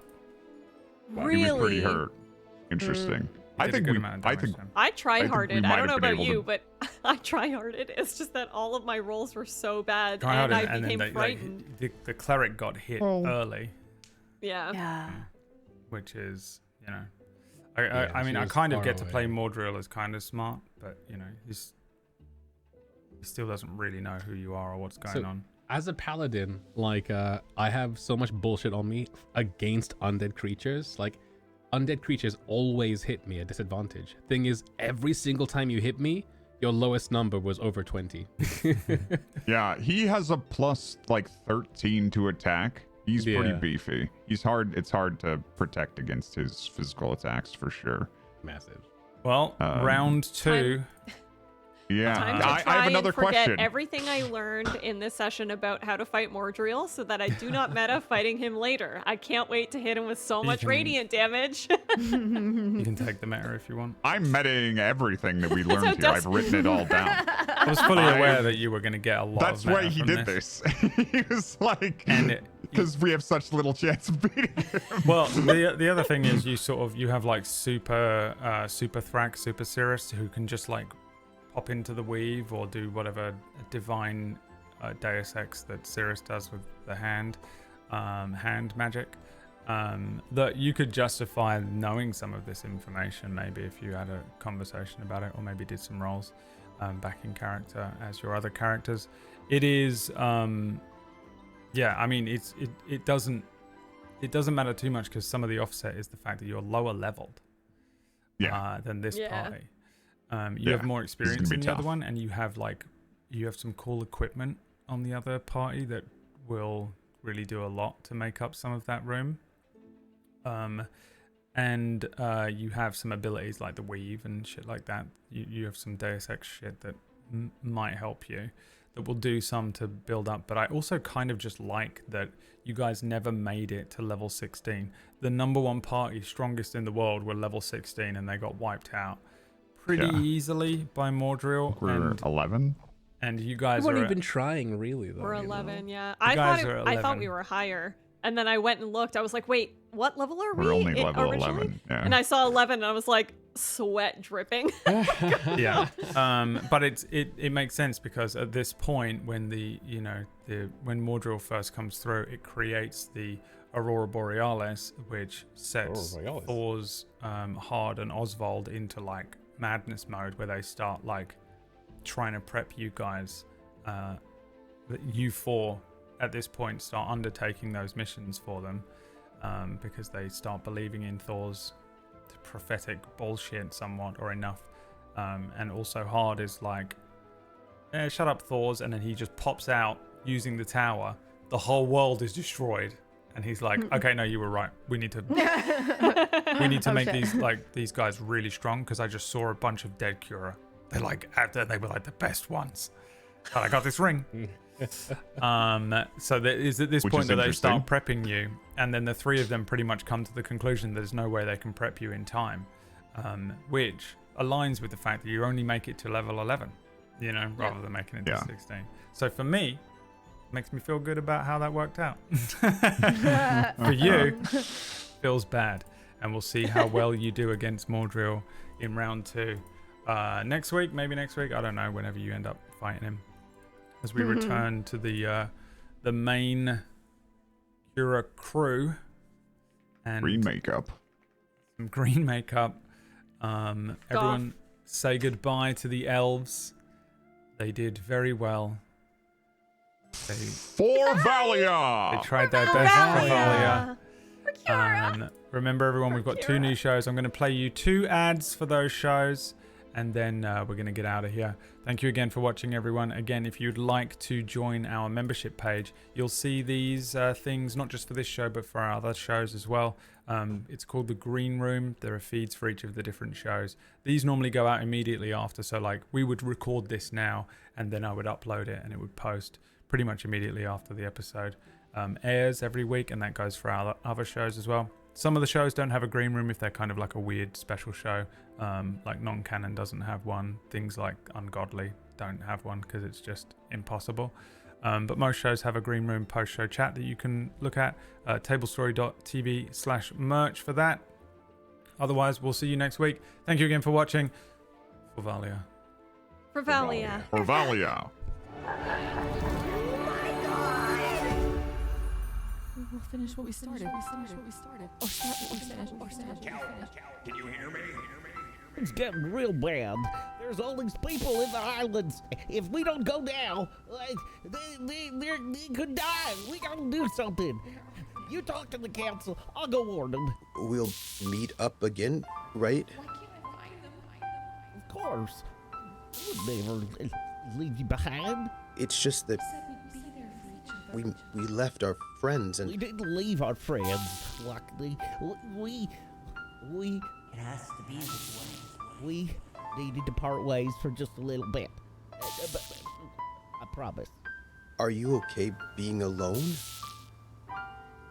I'm gonna have to be. It'll help you. We'll all be together again. If anybody can do it, you can.